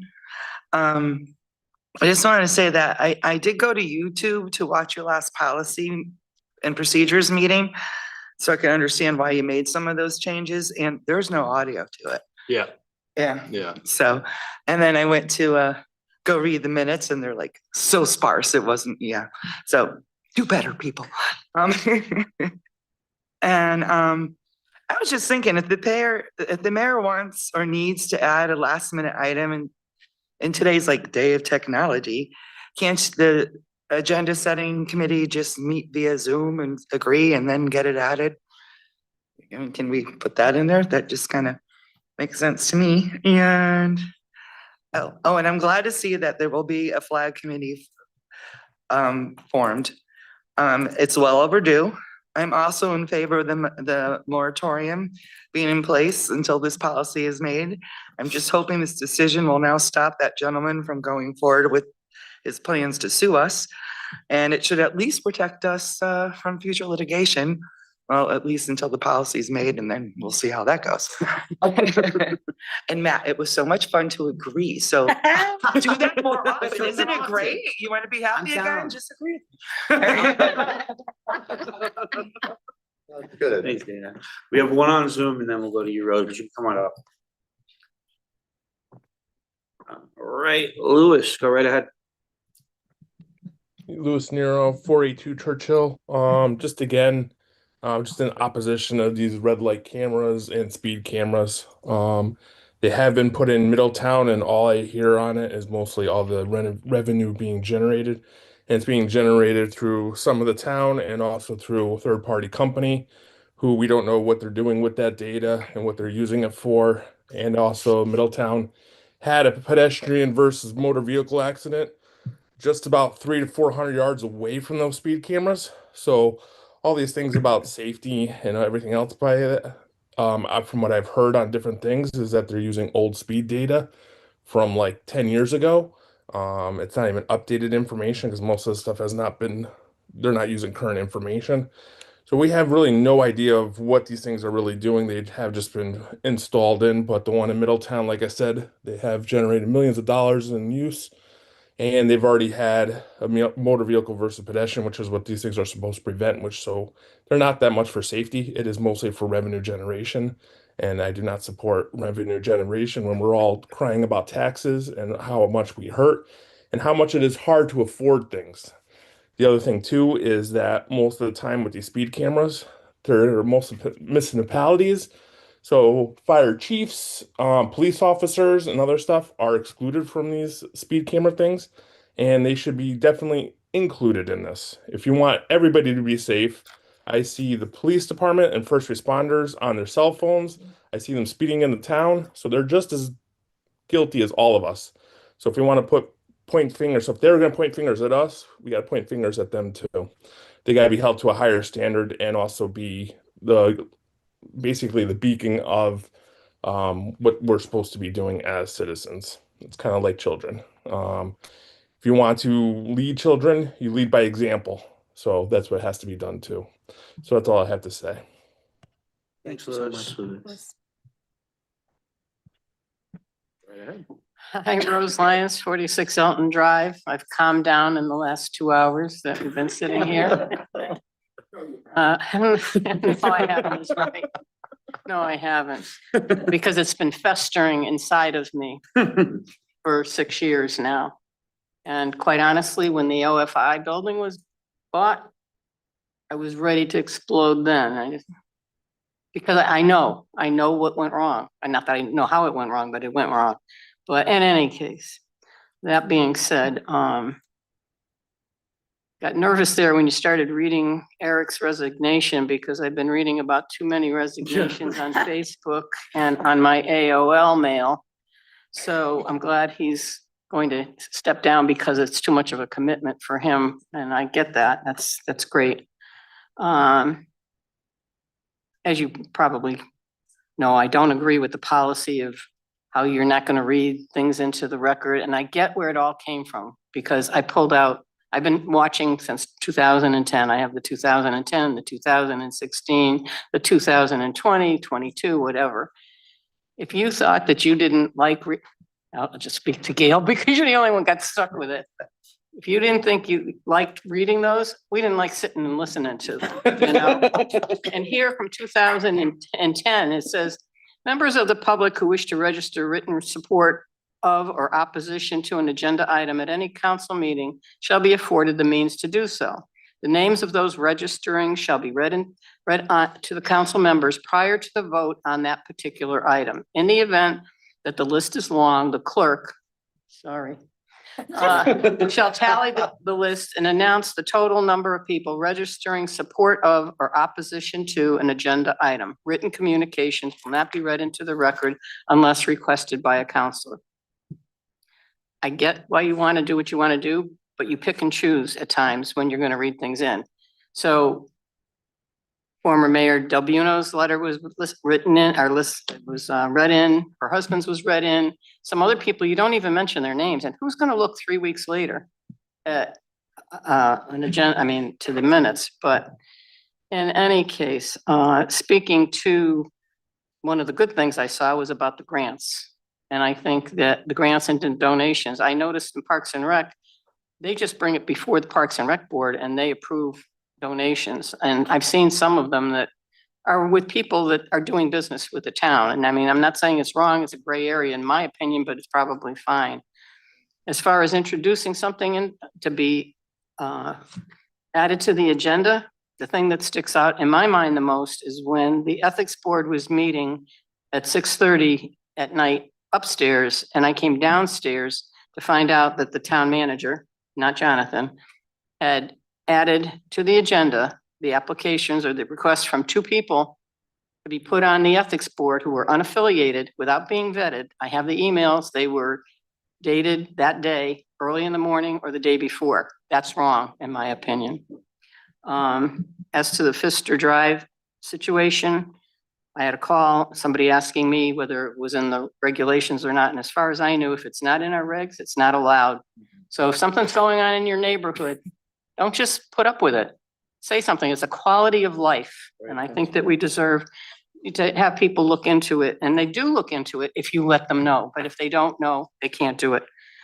One quick thing, and I'm going to go over a little bit on the time if you'll allow me. 2 weeks ago, I was on Zoom with this meeting. And my niece went by my house, saw my car, called me. I didn't answer the phone. It started a firestorm among my relatives. Where's Auntie Ro? Where's your mother? They called my daughter down in West Haven. And they were all getting nervous. And all of a sudden my daughter went, oh, it's Tuesday. Let me check YouTube and see if my mother talked during public participation. So I'm alive and well. I said I'm a little bit late. I know you don't like me driving, but I wasn't going to let this one go by and sit from home and watch it. Thank you very much. Thank you, Rose.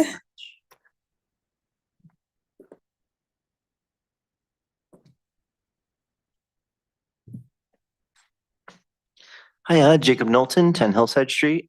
I'm such a freaking nerd. I am going to talk about infrastructure. On Saturday, I had a party to go to, and I just sat and spoke to other planners about how to reduce commercial vacancies. And I was like, it's reduce the square footage requirements, isn't it? They were like, yeah. But in the same note, I wanted to talk about safety improvements. One of which just that I'm excited for the Cedar Street improvements for pedestrian safety. And then driving to work today, I just noticed also, I don't realize why I've never noticed this in the past, but in between Willard and Main along the north side, I believe, of Robbins, there's no sidewalks, but there are bus stops. And so I just think in terms of getting to an ADA compliance situation, we should probably look to make sure that our sidewalk network is connected in full, especially if we're looking to have transit stops on them. Next, I just want to talk about the traffic safety cameras. They're working because they have them up in Weathersfield. So if anyone's interested in getting more information on their process, at least on the Berlin Turnpike, on the Weathersfield side, they're there. Don't ask how I know that. Someone got to notice. There's signs, there's signs. Hey, they give a warning, which is very nice. But it's working because I'm checking now. So there you go. And then the last thing I'll mention is for property taxes. If anyone's interested, CT Citizens Assembly on property taxes is going on. Check that out. Look into it. Google it. My boss just notified me of that today. So I'll be doing the same. And that's pretty much it. Thank you so much. Thank you. Anyone else in the room over Zoom like to speak in public participation? All right, seeing none, we will move on to remarks by councilors. Any comments from council? Councilor Plourde. Thanks, Mayor. Just really quick, I also am super excited about the Cedar Street sidewalk improvements. I'm sure we all are. I just want to take the opportunity again to thank our state delegation for the money that they helped secure for us for those projects, and not just the money, but the pressure behind the scenes. I think we're all pretty well aware of, how much time it can take, let's say, some of these agencies to get their stuff together. So we appreciate their work to get that done. And also just want to shout out the Citizens Assembly, if folks are not aware of it, because the property tax system in our state is an absolute disaster, and is a huge part why we're seeing the increases that we are in our community and in towns across the state, because we do not have a progressive tax structure in our state, and property taxes are extremely regressive. So I really encourage people to look at the Citizens Assembly and the work that they do, first in the nation way of dealing with this issue, and we'll see what they can. Thank you, Counselor. All right. No other counselors. We go to informational items. As has been stated, extravaganza. I hope to see you all there on the Ferris wheel and on the, whatever the one that spins. See you there. Be a good time. Yeah, all of them. Barf machine. There you go, that one. All righty, any other comments or anything like that? If not, I'd entertain a motion to adjourn. Second. Motion by Council Floyd, second by Council Gonzalez. Any discussion on adjournment? Seeing none, all is in favor? Aye. Any opposed or abstain? Aye, motion carries 8-0. Councilor Neves, absent. You're adjourned 10 PM on the nose. Wow, very good.